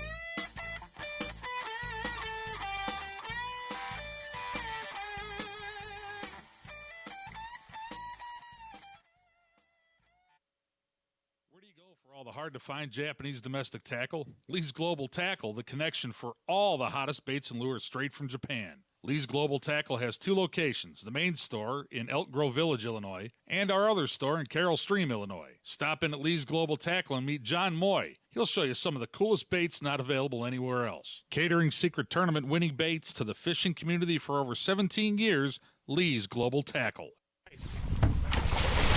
Whoa, you son of a bitch!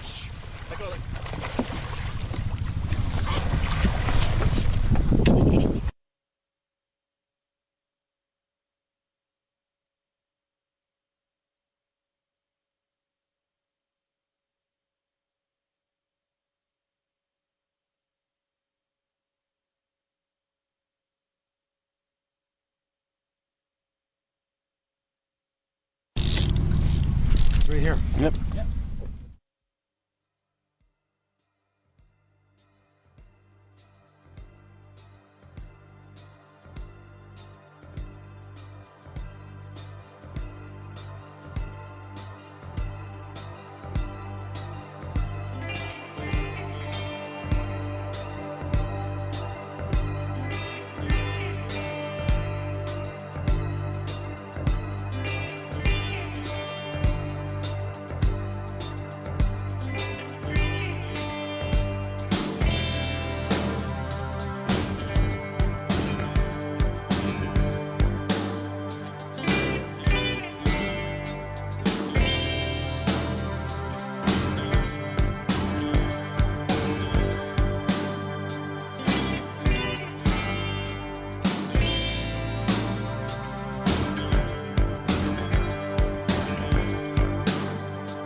sing, you want me to.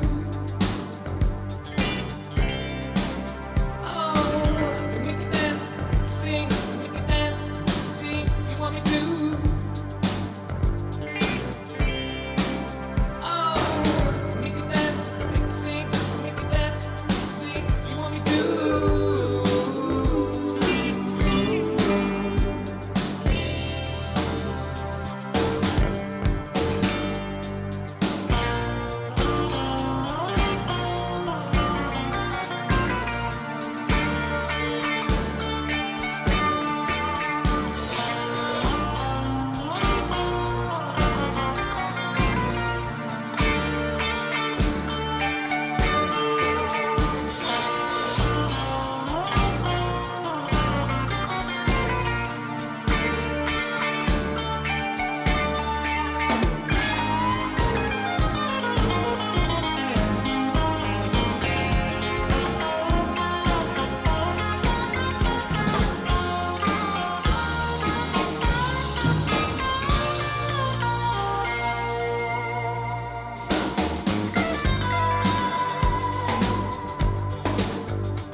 Little song that you wanna sing, little song that you wanna sing, song will do. Yeah, little song that you wanna sing, little song that you wanna sing, song for you.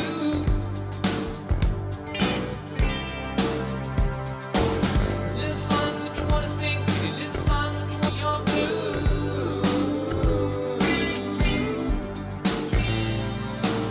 I'm in the mood.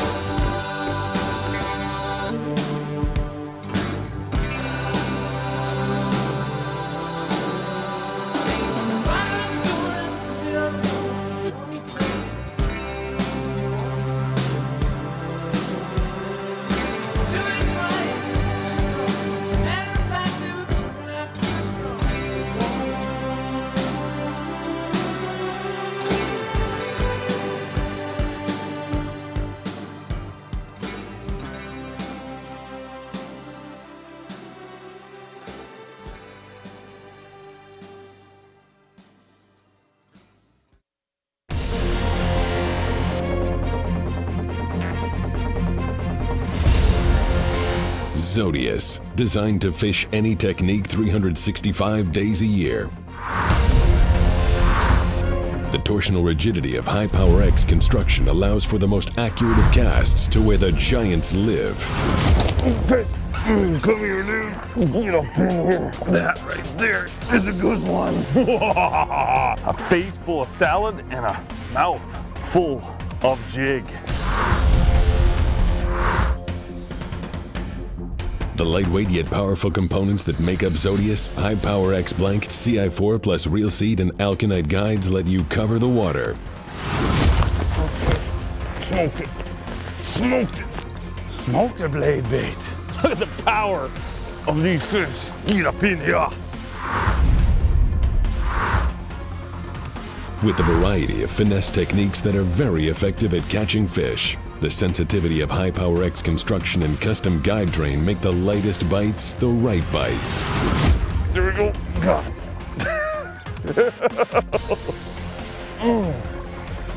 Oh, that's a good one. Hammered. That little jackal eye shad. What a beast. I love it. The key to fishing crankbaits is to cover water, and the crisp action of High Power X allows the rod to flex without collapsing during a cast to let you launch the bait and get it in the strike zone. Another one. Oh, dust it. Come here. Easy. Pretty good dude right there. Spring, summer, autumn, or winter, Shimano Zodius. One rod, anytime, any place. How did you change your body? I mean, like just really working out? Mm-hmm. Could you take... I did martial arts a lot and full contact karate and weights. And Could anybody do that? Could you take these two here? Come on, say what you really think, huh? Could you shave anybody's body with enough time? Seriously. Sure, yeah, definitely. Yeah. It just takes determination, hard work, and good instructor. How did you change your body? I mean, like just really working.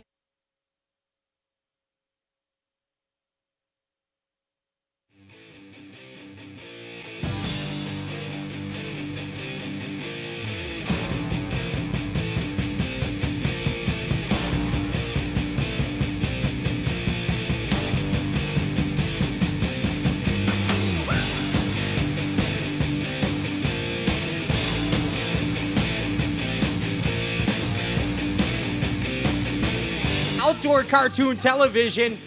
The shenanigans continue right here, right now. We're having a good time, guys. I hope you out there watching are having a good time. Largely too. influenced by Ted Nugent. Yeah. You know, I mean, The music. that was some old school Motley Crue That's for Ryan Popcorn Whitacre. Yeah. Hey, Renwick, Dale Bowman to my right, Bobby Bergeron to the left. Right over here, we have Snap, Crackle, Popcorn, Ryan Whitacre, and you got another special surprise guest. We haven't even seen this guy all night. Maybe you've heard of him. Yeah, tell me. Maybe you haven't. If you've been watching, you have heard He's of him. very privileged. Kyle to be on. Danhausen. Change seats. Kyle Danhausen. I was there, now I'm here. Yeah. They love this guy here. I can hear the applause now. They Thank love you. Thank you. You see what we were doing before? Thank you. Yes. It all makes sense. It's all tied together now. So you're going Not from- nearly. It's not nearly as good on the casting couch. You look better with clothes on too, Kyle. I was promised a job for $1,000 to $5,000 a day. naked. Yeah, I mean, well, No one will get that. and that's after this video. Yeah. Only in America, We have Kyle. to make a video first, and then you can make $1,000 to $5,000. Right. So you're doubling. You just did product master over here, and now we're doing local hammers. Yeah. Because, dude, I'm a you hammer. fish, man. I do fish, yeah. You fish a lot. I was looking up your profiles and stuff like and your results. You fish a lot of tournaments. I have, man. yeah. I have. A lot of them. So, yeah, we kind of talked about that in one of the breaks. I don't know about a hammer, but I've had occasions where I didn't suck. Maybe Nice. like a tack hammer. Yeah. Screwdriver? Yeah. Not always good, but sometimes Like a not hammer horrible. drill. Sometimes you don't. So well, that's the same with all of us. I mean, you know. I don't know. I think you have to keep some humility in it, right? Sure, You know, yeah. we just had Andy Morgan on, so if I'm you not thi- even qualified to if you carry think his you're a tackle good box. fisherman, Yeah, it's a bad yeah, thing. so right? yeah, you got to keep things relative. But yeah, you know, had some success. I would just say I probably work harder than most people at it. So Okay. yeah, I spent a lot of time. That's what it's about. Well, I treat it as I've always, at least in recent years, treated it as a part-time job. So I give it that kind of time. Okay. And you probably enjoy it too. That helps. Yeah, you know, I looked for it as a means to kind of keep myself going. Okay. You know, boats are expensive, everything's expensive. So if you can make a little bit of cash back on the deal, that it works. You know, I think once you kind of achieve some success, you want more of it too. Right. Absolutely. So I want to talk about this title. Here we go again. King of the Kankakee. I'll take Kong, I guess. A lot of K's but in there. Non-conquistador. What is this about? What is this King of the Kankakee about? Where just- is this coming from? Just spent a lot of time on the river. Probably, I'm 46. I'll be 46 this year. So my mom used to drop me off when I was not old enough to ride a bike. In fact, you couldn't do that now. But my mom used to drop me off at Wiley Creek. How old do you have to be to ride a bike, by the way? I don't know. My mom used to drop me off. I was like 6 or 7. And Okay. She'd drop me off in the mornings and come get me at dark. And, you can't do that. I wouldn't recommend it. But, yeah, I wanted to go, and then I got old enough to ride my bike down to Wiley Creek, and I had a rule that I couldn't wade above my waist. That was like because she was terrified I'd drown. Well, that's everybody's rule if you're wearing, waist waders. Well, you don't wanna but fill there's them not up. any water above your. Well, I didn't have waders. We just. Oh, you're just wet wading. Just Okay. shorts, yeah. Okay. Out we go. Yeah. That's so- how I do it too. I don't like getting out there. If it's too cold to not wear waders, we I'm not didn't going do in it. the It was- water. No, but so yeah, I've spent my whole life fishing the river. The river is really special. It speaks to my soul. I love it. That's awesome. I mean, are you now when you fish the Kankakee, are you still waiting or are you? No, I have a dumping the jet boat boat. in? I have a River Pro jet boat. You have a jet boat. Okay. It's is the coolest thing I've ever bought. And that's really the only way you can get to those great spots up there too. You know, I talked about most of my life. I didn't have one, so I didn't realize what all was there. Even the potential. Yeah. No, well, you can't cover it. You can't walk it and see it all. And right. I can put in at Bird Park and run to the Wilmington Dam and back in one day and just see everything. Hit a lot of spots. Hit Horse Creek on the way, way back. I mean, there's so many things to do, and it's you can take people out there, and it looks like Tennessee. You can't tell that you're in 60 miles south of Chicago. So and the fishing can be really, really good. Now I hear a lot of stories of 5+ pound smallmouth out there. Is this true? 5+ pound smallmouth. Have you ever gotten one, No. Kyle? You've seen Slubberdigullions. I know you have.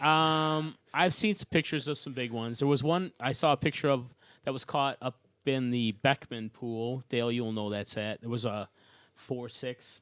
I saw a picture of that maybe really was. That's a big river fish. Big fish. The first year I bought the jet boat, I think I bought it in 14 or 13. I can't remember. And kind of kept track.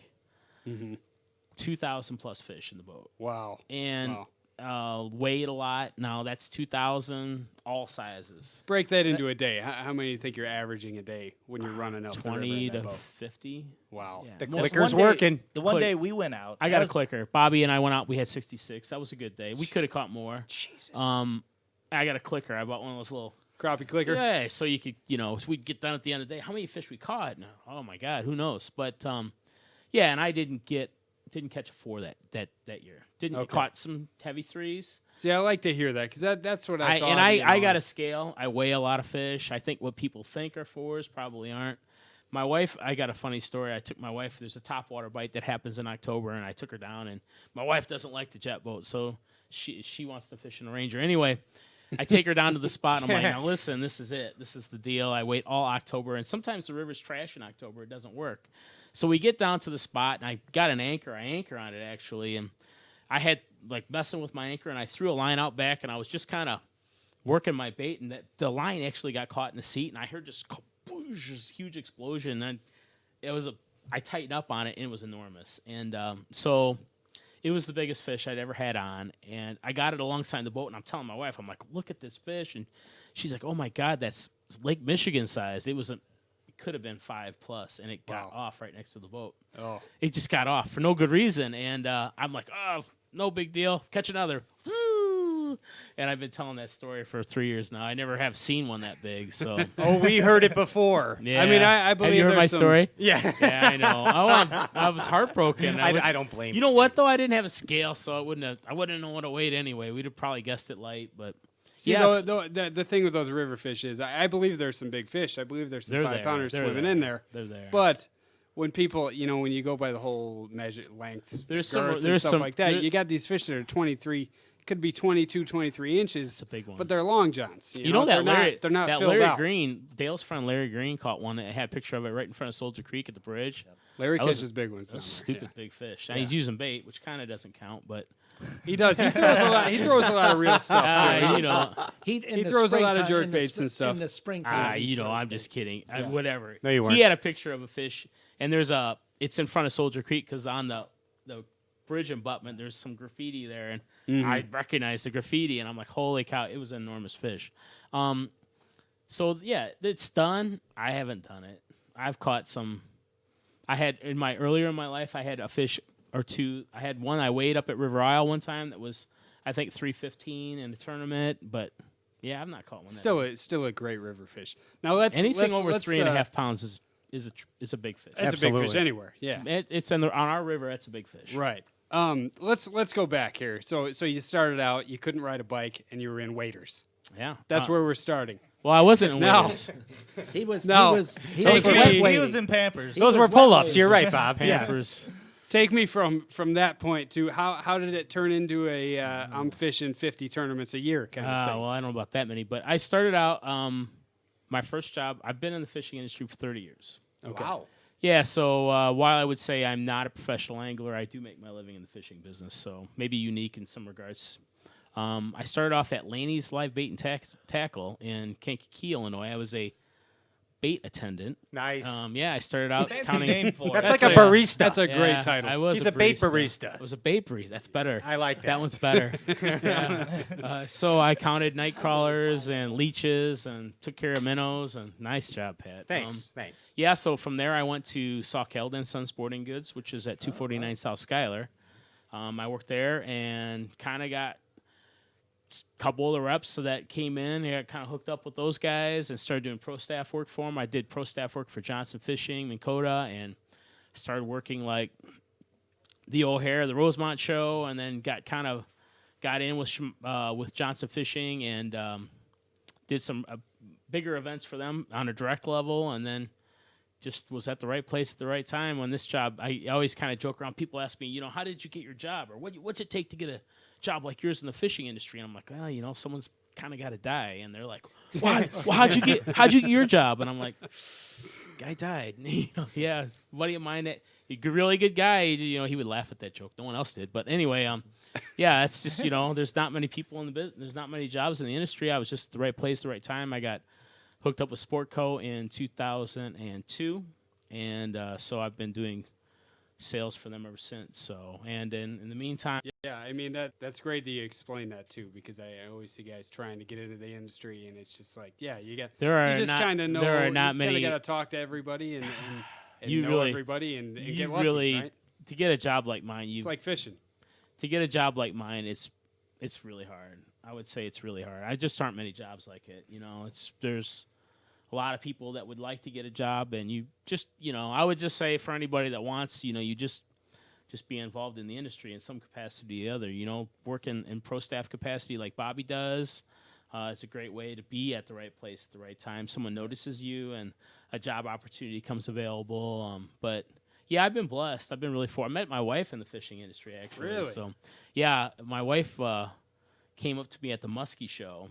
Whoa, she made the first move? She did. Well, wow. This is the original one when it was at Harper College? Yeah. My wife. It was a whopper plopper joke. That was 5 wives ago. I don't know if I can tell the story. It's you got to have. You can't. So my wife had a boyfriend.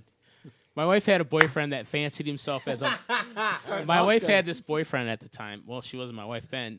That fancied himself as a wannabe bass fisherman. He would be 10%er. He was a 10%er. Nice. Maybe not even a 10%er. Andy Morgan don't like that. Did he have a vest? Well, this was like old school, right? I don't know what he had. So anyway, he jumpsuit. was sending his girlfriend up to like specific reps and asking them, what's it going to take to get on the pro staff? So she came up to me and she was playing around with the reels and stuff. And my wife really likes Japanese Shimano reels, and so she goes, well, so what's it going to take to get on the pro staff? I'm like, well, you got to sleep with the rep. And she's like, well, she made the team, and he. Wham! Where's the live studio audience for that one? Yeah. Oh, yes. Yeah, so that's how I met her. So it was a one-liner. You don't need to hear things like that. Sorry for all the kids that could be listening, but yeah, there's none. Just a sleepover. Yeah, that's kind of how I met my wife. It's been I've had a great career in the fishing industry, so been really blessed, story. and yeah. So there you have it. If you want to meet a lady in the fishing industry, go to the Muskie show. I think I met the only one that would ever say something like that, But yeah. Okay, so shifting gears into the tournament things. I mean, like I said, you're hitting a lot of tournaments. I have in the past, yeah. I want to know. Okay, you do a lot of BFLs, which are one-day events. Mm-hmm. I know you've done a lot of multi-day events. 2 minutes, he says. How do you approach a one-day event differently than a two-day event, or do you? Absolutely. I mean, you go with just do everything that you can, milk don't save anything, of course. On a one day. Yeah, and I think importantly to that, just Andy Morgan talked about it. Do what you know how to do. Don't try to reinvent the wheel. Don't try to if you're a shallow water guy like we are, don't go out in the Kentucky Lake and try to fish ledges. Don't try to learn. Don't try to beat the guys that are experts at it, that have been doing it their whole life. You can't learn how to do that in 5 days. Fish your strengths. Fish what you're good at, yeah. Right. Dance with who brung you. Yeah, just that words to live by. If you're fish what you're confident in. But then so in a one-day event and a two-day event. And in the 2-day event, obviously in a one-day event you go out there and catch everything you can catch. In a 2-day, are you gonna lay off a spot if you get a big school of fish that are biting? Are you gonna lay off it a little bit to save it? the second day? No. Or just catch them? No, I mean, you get to a point. I think you get to that. That's the, and your professional anglers will talk about that. That's the whole key to the tournaments is making the right decision. My friend and I won my biggest victory ever in 2014. My friend and I won 2 boats in a 2-day event on the Pool 19. And the first day we just had killed him in this spot. And we had another spot where we thought we'd catch a big one. And you just get to that point where it's time to make a move. We got a chance to upgrade, So in day 2, we went to that spot and we were probably in 6th place. And he caught a 5-pounder and I caught a 4-pounder in about the last half an hour and it was a $50,000 deal. So you left a few behind then? No, we left it all on the table, buddy. I mean, okay. Yeah, we just knew what to do. We knew how to do it, and you just get to a point in your career where you're ready for that type. You're not luck. It's not luck. It's you're ready for it. You're ready to make the right move. You're ready to capitalize on it. You know when it's coming, and you can seize the moment. Awesome. Carpe diem. Yeah, there's really a lot to be said for that. You're ready for it. Awesome stuff, man. Hey, thanks for coming on. Thanks for having me, guys. Really enjoyed it. Really enjoyed it. Good luck next year, BFLs. Yeah, fishing a really cool. There's some really cool team circuits out there. 100% team circuits in Illinois. That's what I'm going to be fishing this year as well. Well, good luck with that. Thanks for coming on, man. Appreciate it. Thanks, guys. Kyle Danhausen, you are a hammer. Thank you are a hammer. Hey, Stray Cast Outdoor Cartoon Television. When we come back, it's the moment that the cast of thousands have been waiting for. The return of Conservation Mike Echterling. Right here, Stray Cast Outdoor Cartoon Television.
Whoa, yeah.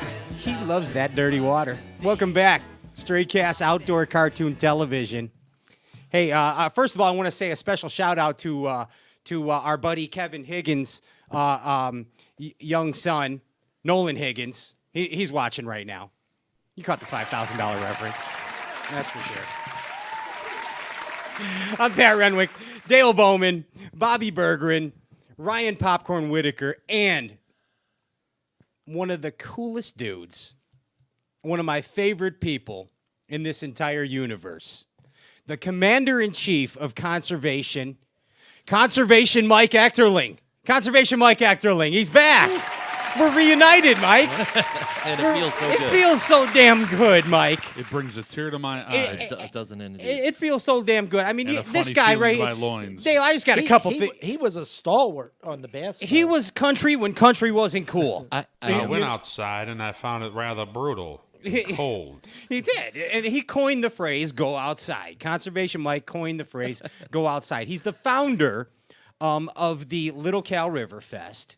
He's the originator of the Little Cal River Fest. He is now he was the former producer and co-host of the now defunct Region Bass Buzz radio show. And he is also now the host of Go Outside with Conservation Mike on what, WVLP? WVLP. WVLP Valparaiso. Valparaiso. WVLP Valparaiso. Dale. 8 to 10 on Sunday morning. 8 to 10 Sunday mornings. Hot 85. Putting all the hits, Mike Conservation Mike coming at you all the time. And thank God it's on the internet because it doesn't reach out of Valparaiso. Well, what's the frequency again, Michael? 103.1. Hot 103.1. Mike. Echterling. Dale, that's your cue. That's your cue, Dale. How do I pick Hogwarts the hell out of this guy. I'm honored to be classified as a stalwart. Yes, you are. I really am. Actually, you're a Hogwarts. You As should have heard what we were going to call you the first time. I had to look it up. So. See, I didn't think that's So did that my big of a doctor. word. You're the only guy that knows what the hell that means, Dale. I apologize. Not really. Well, I looked it up, and thank you.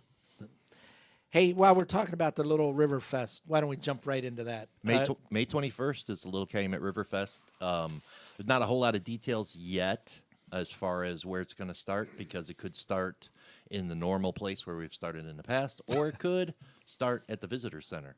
They just finished some construction there. I saw that. And they put in a ramp. I saw Real- that. a boat? Really? Yes. Boat or not for you, canoes? Pat. Oh, damn.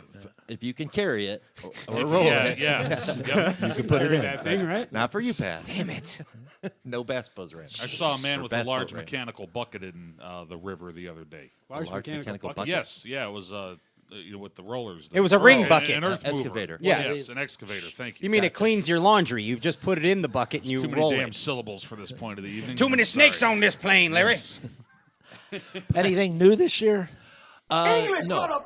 do you speak it? No, nothing new. Other than, well, I guess there is new.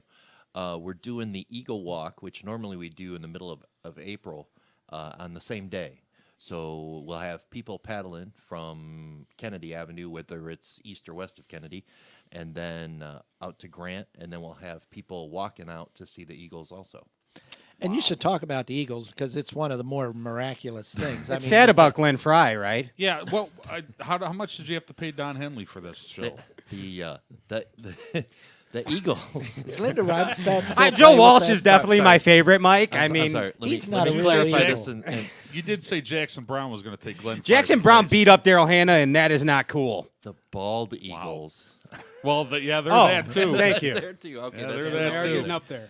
Yeah. Anyhow, the eagles that have nested there in Black Oak have been there for 5 years, 6 been years. about that 5 we or know 6 of. years. Yeah, it's been a while. And they've had 11 offspring that we know of. Wow. We're still waiting. Mama's sitting on eggs. We can tell she's sitting on And eggs. Eagles are monogamous. Ish, they? mostly. Ish. Okay. Kinda. Yeah. There's a lot of myths about a lot of things, Mm-hmm. but yeah. And I say ish because the pair at Willow Slough I've heard. There's a couple pairs at Willow Slough. Is constantly switching partners, which is why they're not very successful at. I heard about a place out There's a near few you that bad does eggs that. out there. Yeah. Right. Those birds get around. Reproducing. Michigan Yeah. City, I think. But and it's impossible Bring to him to say. the casting couch. Kyle's waiting for him. It's impossible to say if they're the same birds together for all this time. But the ones that come back to the Little Calumet River have had 11 offspring. We're waiting to see how many, whether it's 1, whether it's 2, whether it's 3. Last year was 3. But you know what? We never saw the third one until the very end, until right before they fledged. Wow. We saw the third one. So yeah, they kept them really low. But that nest now was built in 13. And who was the contractor? I'm not sure. No. But so this will be their 4th year in that nest. Wow. There's been some wonderful they're hanging photos out. of them. Yes, it's getting big. I took a great photo today. They're doing I don't know if you things. saw my, That's a big one, my dude. posting of it. It was I should have an put it awesome up. one. That photo was on fleek, Mike. Fleek? Yes, it's on fleek. Listen to you. I don't even know what that means. I posted it on the That's a hell of I don't even know what it means. Go outside with Conservation Mike Facebook page if, Yes. if you're looking. And the other one, if you want to do the Little Calumet River Fest, that's also, I think the best spot is to go to the Facebook page. I think that's the best. The Fest has a page, and Friends of the Little Calumet River also has a page. They're both good. So the eagle story I just find fascinating because there's one that's been nesting for about the same number of years on the Chicago side, right around the hook by water rec plant. It's just not nearly as many. Sure. Oh, well, like I said, last year they did 3, and that was the second time they did 3. Wow. And when I talked to the DNR about it, when I originally found the nest to report the nest to the DNR, he said, well, that speaks to the quality of the resources that they have. They can't raise 3 if they don't have enough to feed them. And they, like I said, that was the second time they've done 3. But they also had 1. The year before they had 1. But that was a particularly hard winter, so that might have had something to do with it. Don't know. What got you into conservation? I joined Lake County Fish and Game back when I was in high school. And back in the 40s? Wham! Back in the 80s, and I'm sure you'll remember, Dale, the whole debate about dredging Indiana Harbor. Yeah. And that really caught my interest, and there was a lot of people fighting really hard to stop that, and they did. And so that kind of, I don't know, that kind of inspired me to years later. I became the conservation chairman and then started screaming about things, and the Conservation Mike was born. And how did you the get origin? How did you get hooked up with The Pat? origin story. How did I get hooked up? Because with he Pat? was smarter than me. Pat started the show. It was a bathhouse. Region Bass Buzz on WJOB, and I listened from day go, and I probably So you're Italian. I'm pretty sure. What? I'm embarrassed to be sitting next to you. I'm Standards certain and practices. that I was the first caller You were. that you had. Historic. I'm serious. You I'm pretty beat out sure I Walt. was the first caller that you had, and I said, there's way more going on outside than bass fishing. Bass fishing. Bass fishing. I got the blinders on. You know that. I don't care about any of this stuff except bass fishing. And then I Except asked, you, Mike. I asked Pat to be a guest speaker at Lake County Fish and Game, and we spent the whole day fishing. And he, after that, he says, why don't you come be on the show and talk about all this other stuff? So that's what I did. I felt obligated because basically Mike would call in every show, and seriously, he was way smarter than I was. He just knew way more than I did. I needed somebody smart. And you he'd know? tell you that, too. Yeah, he would. He would say, Pat, you don't even know what you're talking about. I'd say, you know what, Mike, you're right. I said, like you know the what this flying is? It's an upside down one of these. And that like the flying turkeys. Yes, like turkeys don't fly. I saw it on WKRP. You guys made me look silly in front of Andy that's a Morgan. fountain of Way to go, information. Dale Bowman. I didn't make a crack. Thanks, Dale. But it was the casting couch that was talking all Yes. smarty pants. Yeah, Smarty pants. Smarty had a party and nobody wanted to come to Smarty's party. You know that, Dale. Tutti Frutti Let a Beauty? Wow. Never mind. I think you see or have seen that there's this niche for people talking about this stuff. Yes. The outdoor issues, the stuff going on at the dunes, the Singleton Quarry, the Kankakee River. That all this Kankakee stuff. River stuff is never going to end. Oh no, it's never. Oh, it's never going to end. But why do we have to make it worse? Well, that's true. I guess I admire Clearly, somebody it's like progress. Jim Sweeney, who's just battled, longer than I've been doing this. I mean, decades of work on See, it. It and- just keeps grinding and grinding and grinding. He's one of those that writes the letters and goes and finds the stuff and he knows what he's talking about. And me at him, I'm opposed. I don't know nothing compared to Jim Sweeney, but I have an outlet with the radio show and with the internet, and we can bring those issues and those messages out to everybody else who's not paying that close of attention. There's a lot of people out there that they're not, they're not Facebooking everything there is to know about the Kankakee River, like Kyle. Like Kyle Danhausen. I mean, he knows everything about the Kankakee River historically and fishing and everything else, but not everybody knows that. Not everybody's interested in all of it. But he would be a great candidate for my show to come on and speak as an expert and about the issues that are covering, Oh, no, we've already talked. He's dialed. He's in. He's waiting for you on the He's like casting Tom couch. Sawyer and Huck Finn. What do of you the think Kank. is? He's a modern day warrior. He is. What do you think is? What do you see on the horizon?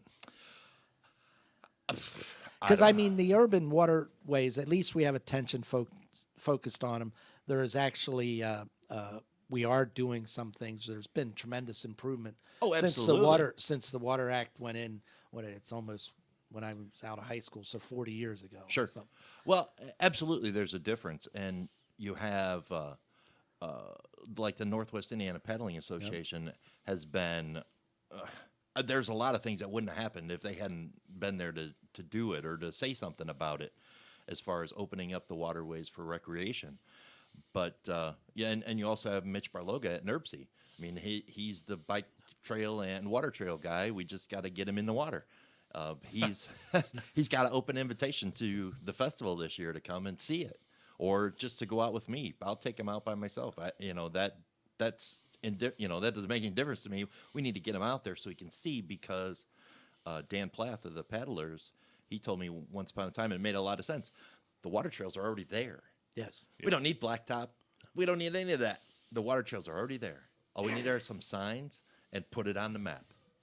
And a place to get in at. Well, we need access points, but when you're talking canoes and kayaks, access can be a path. Well, it could be a path, right? It could be, we need a place to park. We need a safe place to park. We need a safe place to enter. It doesn't have to be a concrete or a gravel ramp. Like I said, sorry, Pat, the ramp at Kennedy Avenue is not for you. Dang it. It's not a bass boat ramp. Nope. But it's a canoe and kayak ramp for sure. And it'll be awesome. And you can park right there at the visitor center and walk your boat right That's in. what they need, Mike. Oh, absolutely. Mm-hmm. They need 10 more at least. Yeah. and now the paddlers brought in these handicap accessible, the one in Michigan City, where you lay the boat on there. Any handicapped person could get into that boat and put themselves in the water and get themselves back out. Yeah. And even for somebody like me with limitations, that's awesome. I mean, where's the rest of them? But there is more coming, thanks to the coastal program. I have one last question. I don't know if you saw the photo that we ran of you, but I don't remember. That's an old one. It is an old one, and I forget why I had that photo in my file. Because he's kissing frogs. Is that what it was? We were at Cabela's. Jillian had a kids fishing event at Northwoods. Yes. Pat and I were there. She's the best. Yes. But standards and practices. Oh, sorry. But the kids weren't catching fish. They just weren't. So what do? We start throwing our topwater for the bullfrogs. And I catch a bullfrog, and I'm walking around with the bullfrog, chasing moms and kids around. Girlfriends? With the bullfrog. Well, whoever brought their kids. Hi, this the is a kids thought it bullfrog. was hilarious, but What did the moms think? well, some of them were. Some of them You gotta were work interested. what you some can of work, them weren't. Pat. You got to dance on who brung you, like Kyle Danhausen told us. Yep, right. Of course, the whole bullfrog thing at Gotta the kiss a lot Lake of County frogs. Fair also, and it gets a lot of people's attention. And I was always surprised at how many people never saw a bullfrog up close and personal like that. And But they did, you know. Did they see the fangs, Mike, or no? Yeah, They for did real. see the fangs? Sure. That's almost strange these days. Yeah. But it blows me away, you know, that kids and even some parents, you know, they're like, they just never saw it. Everybody here in this room has seen a bullfrog. Or taking one off a hook. Or taking one off a hook or caught one. Absolutely. My brother and I used to wade for him and would grab them. Yeah. Sure. Bite their heads off? No. No. We would take the legs home and have our mom fry them up. And she'd Delicious. Now, at the old Yeah, they brickyard, were. we And used she to would get catch pissed them at us. and harvest the legs right there on the shore and then cook them over a fire. Cool. Shoreline. Brickyard. And yes. Yeah. Did you do it Phil Schmidt style, Dale? He did it T-Bull style. Did you shave the He legs T-Bulled first? it. We did. We the very tiny razor to shave. Did you use Nair? It was a very hairy bullfrog. Excellent. What? Don't be licking any toads, kids. Yeah. No, we left the Beavis toads and alone. Butthead. Toads would pee in your hand. Mike, thanks for coming in. Oh, we It's still been got a it. pleasure. Go ahead. Keep I going. thought Yeah. you were Still signaling. play. No, It's Mike Echterling. I thought he was When signaling you- for me to wrap it up. No, when No, you he'll hear throw the something mute, to him. Yeah. that's all right. That's all right. But thanks for having me on. And I'm on weekly in Valparaiso Every Sunday morning? on the internet. Have my own app if you go to the Google Ooh. App Store or the Google Play Store and look at or just search "Go Outside" and you'll find it. And you can get all the. That's you his can phrase, by the way. Listen He live coined there. it. He coined it. It's Is it TM'd, Mike? Yes, You did trademark it. I did. Go outside. Wow, excellent. So Dale, we can't use I that can't use that. because we were thinking about calling it Yep. "Go Outside" with Pat Renwick. Well, I was would gonna, definitely be I was going to say step into the exterior Into his environment. water sled. No, the exterior environment. Yes, with Pat Renwick. That's catchy. That's got a certain ring to it does. You should put that on a shirt. Get the hell out of the house with Pat Renwick. Yeah.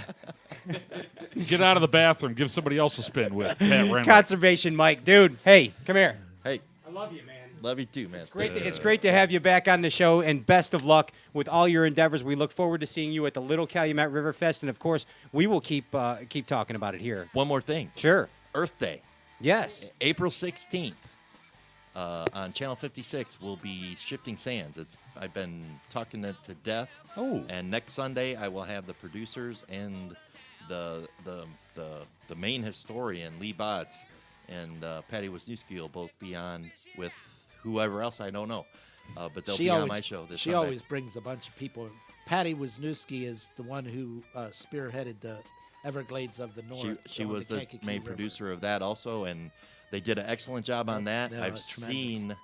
seen most of Shifting Sands because it wasn't quite finished until recently, but it's going to be excellent. And I've heard they got national PBS, so good. hopefully it'll be seen all over the place. Awesome. Conservation Mike Echterling. Go outside Sunday mornings. Go outside Sunday mornings. He's on the Book Face page. Friends of Little Cal River Fest. Mike is everywhere. He's omnipresent. Again, look this dude up. If you don't know who he is, you better know. Hey, Straycast Outdoor Cartoon Television. We're coming back with the sprawling Midwest Fishing Report.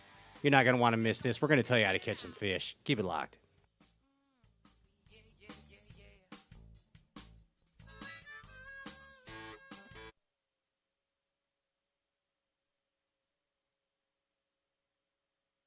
At Sleaze's Bait Shop, Rich, the true Sleazak, tells it like it is, honest with fishermen about the local fishing reports, weather conditions, and advice. He is a true region fisherman who has what you need to get from the shop to the water. Rich is always on site, and Sleaze's Bait Shop is always open. Just ring the buzzer by the door, and Rich will fill your minnow bucket and not be stingy about it. Sleaze's also has a full selection of terminal fishing tackle. Look for Sleaze's Bait and Tackle on Facebook. Sleaze's Bait and Tackle has been family owned and operated for over 29 years and is located at 2245 Randolph Street, right off 8094 at the Ripley South exit and minutes away from the Big Lake.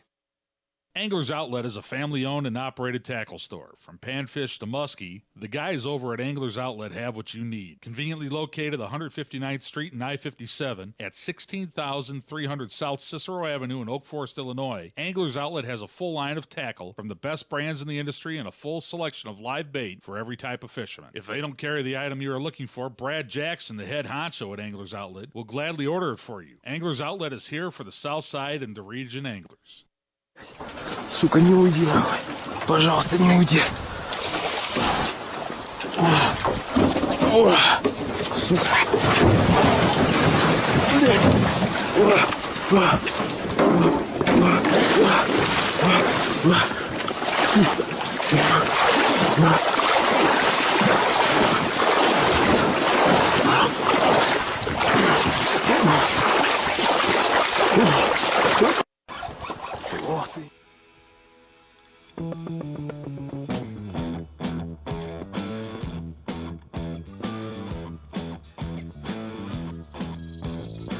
Small Jean Genie snuck off to the city, strung out on lasers and slashback blazers, and ate all your razors while pulling the waiters, talking about Monroe and walking on Snow White. New York's a go-go and everything tastes nice. Oh, yes, the late, great David Bowie. Right here on Stray Cast Outdoor Cartoon Television. I'm Pat Renwick. Give back, Gene Genie. Yeah, there it is right there. You gotta love that, man. I mean, that's a good one. That's just a good one. That's one of my favorites. Yeah. In the Bowie Ovure. Yeah, and no doubt about it. No cabe duda, as David Bowie used to say. Did he say that? You look a lot like Che Guevara. Yes. Didn't you drive a van? I did. I thought so. I am a rebel. Yes, I am you a are. rebel. I am a rebel. Hey, Dale Bowman over here to my right. That's Dale Bowman. He's got a terrible cold, and he's doing really good, though. He looks really good. For a guy with a terrible cold, he does look phenomenal. Yes, he really does. I like to think I always. He do. really does. You're the man, Dale. He really does. Bobby Berggren, the Southside Smallmouth Samurai. This is the dude right here. El Chapito. That's the dude. Ryan Snap Crackle Popcorn Whitacre. And a fan favorite, back for the fanfare, into the three-ring rock and roll circus. Ladies and gentlemen, I bid thee, Captain Ralph Steiger. Yeah! This is the sprawling Midwest fishing report that's brought to you by Anglers Outlet. Good old Brad Jackson over there at Anglers Outlet. Go by and see him and tell him that the Stray Cast guys sent you. Yeah, Dale, tell us how to catch some fish. What the heck's going on around here? First, one thing. Remember that Friday is the new license all the way around Yes. Lake Michigan. Yes. Because you only have to forget one time, and you'll remember after. Hey, that. let me ask you this, Dale. Now, can you take a picture on your phone now if you buy the license online, and you do it over your cellular device? Can Go you take ahead. a picture of it? All right, I spoke with the Indiana DNR, and they said something that was probably the best answer I've had about this. Illinois, I'm not going to speak for. Here's what Indiana said, and I'm going to guarantee Illinois is probably the same, but I don't want to be the person to tell you this and then have something happen. Indiana said if you have a license and you buy it on your phone and you don't print it out, that's fine. It's verified, you're okay. But when they're passing a phone from boat to boat, if your license and your phone falls in, it's on you. Makes sense. So you lose your $600 iPhone, deal with it. You better have insurance. See, I've been told that you have to have a signed physical license. Up until last year, what the DNR told me was it needs to be signed and printed. It needs to be printed and signed every single trip. Now they're saying that they're taking licenses validated by having them, but you have to have them, if you have your phone in, they drop your phone in the water. Like, don't be mad at them. Basically, that's Right. what they're telling me. So it only makes sense to do that, though. should And- have it and on the- their smartphone. I mean, they just should. totally. Absolutely, Bob. It's not the DNR's fault that you have your phone on the license. Or, Your license on the phone. Whatever. You know what I mean. 2, 6, and 5 half dozen of the other. A couple years. I know. A couple years ago in Missouri, Illinois is so far behind. I bought it on the phone and just had it on the phone and saved it in the documents, and I was good. Illinois, you couldn't do that at this point. No. Missouri is ahead Thanks of to Illinois. Lloyd. Missouri is ahead of Illinois, Yes. is what you're telling me? Yes, Wow. in that regard. Well, Indiana was cool It's 'cause with of Johnny having Morris. it like on the actual phone, but they just didn't want to have the responsibility of having something happen. And I don't blame them. I mean, it's really not the DNR's fault for you Yep. not having the thing printed out. I mean, Yeah, frankly, it's not that hard to get it printed out. no. I just have both just in case. Save a copy on your phone, have one in your wallet. And that's the right I- attitude. What else do you keep in your wallet, Bob? Pokemon cards. Excellent. Excellent. Crackjack. Just like tater tots. Just like Pee Wee and Porky's.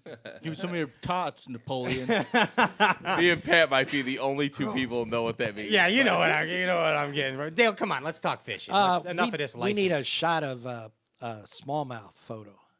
A small, because when I saw that, I thought you were on Lake Michigan. Well, look at that handsome guy right there. Well, I wasn't. I was talking about the fish. That chick in the hoodie is hot. Yeah. You see my extra long sideburns there? Bobby thought I had a neck beard. Yeah. Everybody gets lucky sometimes. That's true. That's true because right now I am a smallmouth expert. I've officially I will not fish for largemouth blind squirrel in his nuts. Yes, Pat, you listened to us. Yeah, I did. You guys told me go 20-pound out test. with a heavy fiberglass bait casting rod, 20-pound test fluorocarbon, and a big square bill crankbait, and go crank for smallmouth. Exactly what I told you. You and Bobby tell me every week, and you're like flip 3/4 ounce jigs and with an 8-foot flip stick and 65-pound braid, and you're gonna catch If you're not smallmouth. using 20-pound test, you're not getting bit. And lo and behold, seriously, we went fishing. That was it. That's in Lake Calumet, Dale. That's the part that I'm impressed That's with. where a hell of a fish. and you inspired me talking about that last week about where Rick Clunn almost won the Bassmaster Classic in the golf course area, and I went chunking and winding, and we caught some quality smallmouth. I was out in Eric Novotny's brand new Bass Cat boat, which is a dream machine. I was with him and Eric Lewandowski, and yes, Tom Billings. I did run Eric's trolling motor most of the day on his new boat. That happens. My foot was itching. Eric let me. He's a good dude. Spring trout opens in Illinois on Saturday. The usual spots are around Northeast Illinois. It's still a big deal. I always have mixed feelings about dumping what is, in essence, a non-native fish into our, particularly in our streams. Now, I don't mind so much in the lakes, but in the streams, it has always caused me concern. At least they're not snakeheads. No, they're not snakeheads. Right. And they also disappear because it gets too warm. Well, yeah, they're dead by July. Yeah. Yeah. Don't listen to Pat. There's snakeheads everywhere. he Sometimes snakeheads crawl out of the land and eat babies. I had that exact thing happen last year. I lost my big toe to a snake. Didn't you see the movie, Bob? You saw the movie, Snakeheadzilla or something. Heads on a plane. Yes. With And- Jen Lopez was hot in that. Whew. Okay, sorry. What is Jen Lopez not hot in? Yeah, everything. You know her Okay. ass is insured. Oh, it ought to be. Yeah, it really is. True story. I would True like story. to do the I measuring of it. insured it myself. Yes. yeah. Captain Larry. Heideke Lake opens on Friday. If you're a bass fisherman, it's so-so. It's just when the lake went to no longer being a cooling lake and just was an ambient lake, they thought weed beds would take off, and they never have.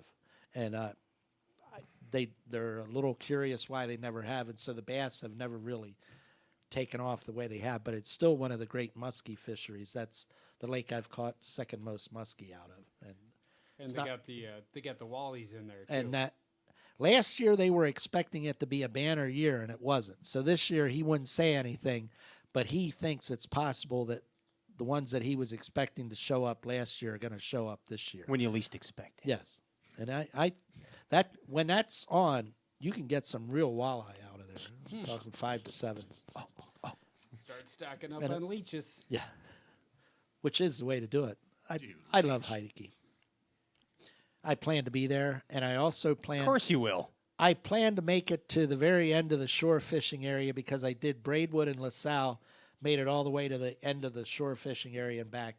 And so I just have a stupid compulsion to do it at Heideke now and complete the circle. You might as well. Symmetry of life. Yes, because you're there. You've done the trifecta. Absolutely. It is a trifecta. It is. Wasn't that Elton John? You don't want to song? leave that. That's question. Tiny Dancer. What if I would have Symmetry walked of a little life. further?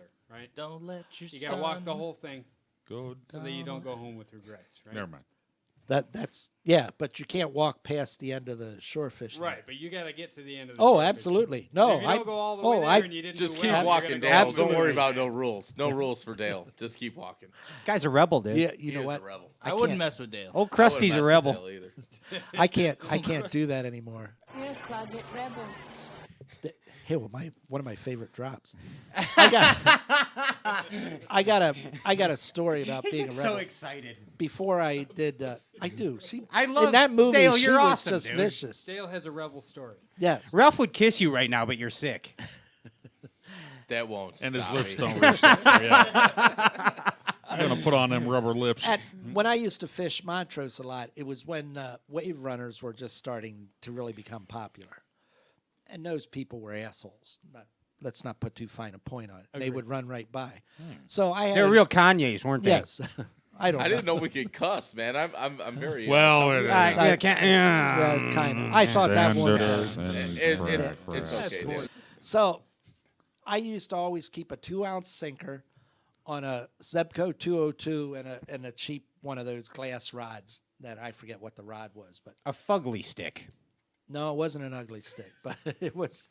But I would just keep it there, and if they got there, I would just start trying to ping it off of their front of their engine. Because you were one of those guys. Yeah, I don't have. Oh, you're the one. I like Dale even more now. I want to party with this kid. He is. He's a cowboy. I can't do that anymore, obviously, because that would not look good. I could. Now that you're a big time TV star. I'll back you up. Yes.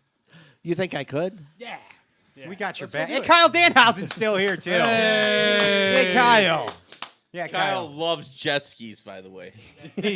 Oh, no. Is that why he came back in? King of jet skis. Or Okay, King. Ralph, Sorry. I think you're best adapted to talk about the lakefront fishing because we've gone through some cycles over the last week. That's what he does. Yes, it is.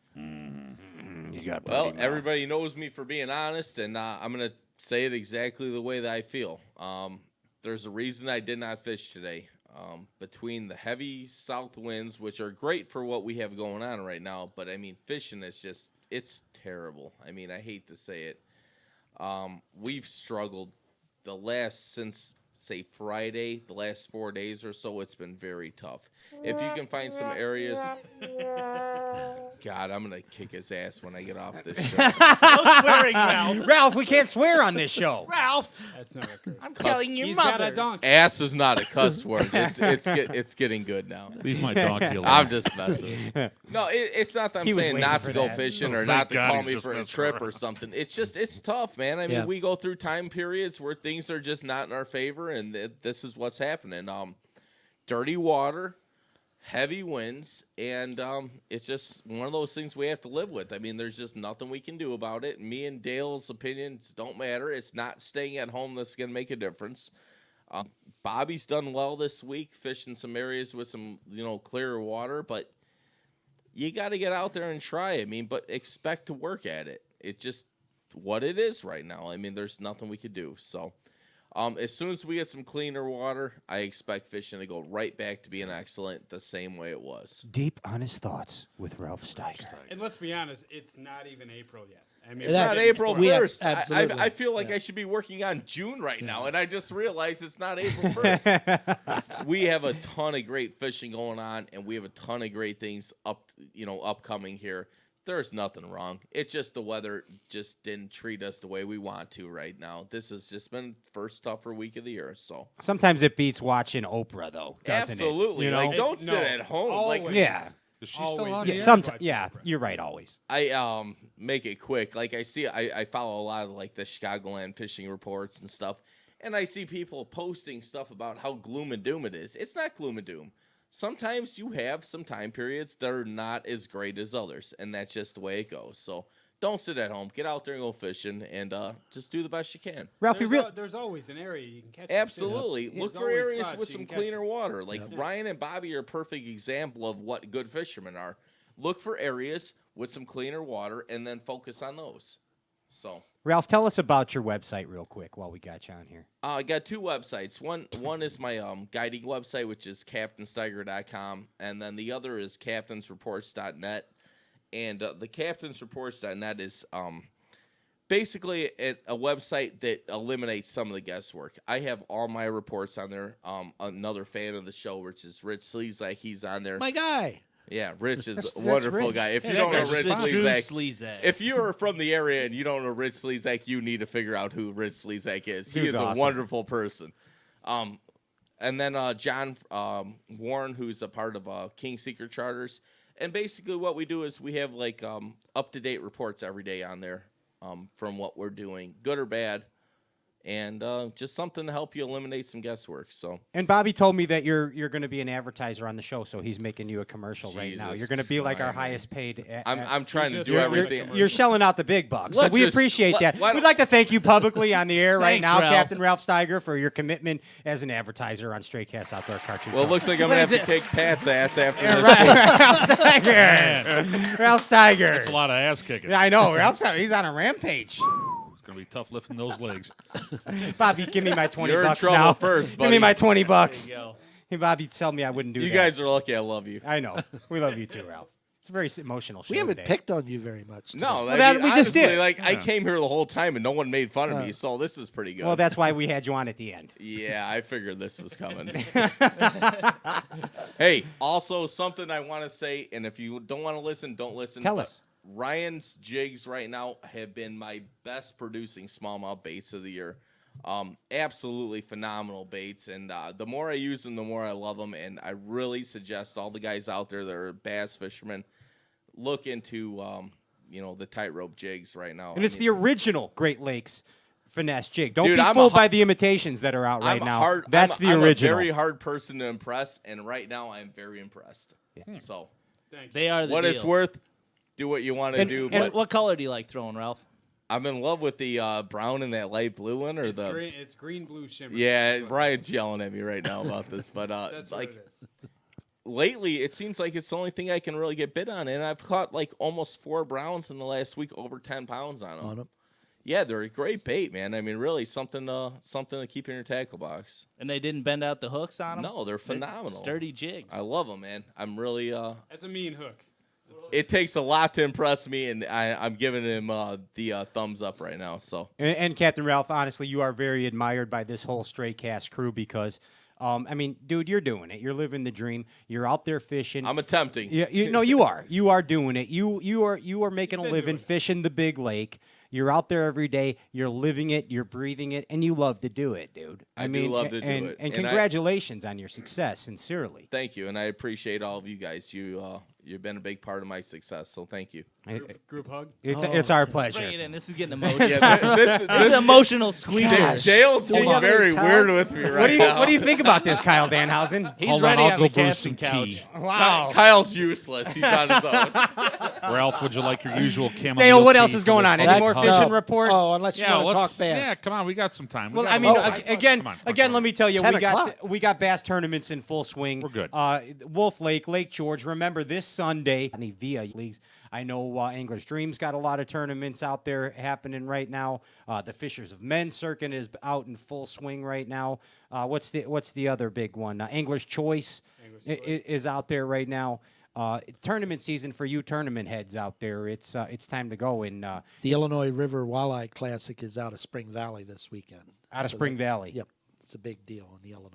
And honestly, they're catching the big lake is tough right now, but a lot of the inland lakes, the fishing's it's just getting good. And even with this crazy weather, even up in Michigan right now, in southern Michigan, they're catching big largemouth out there in these inland lakes.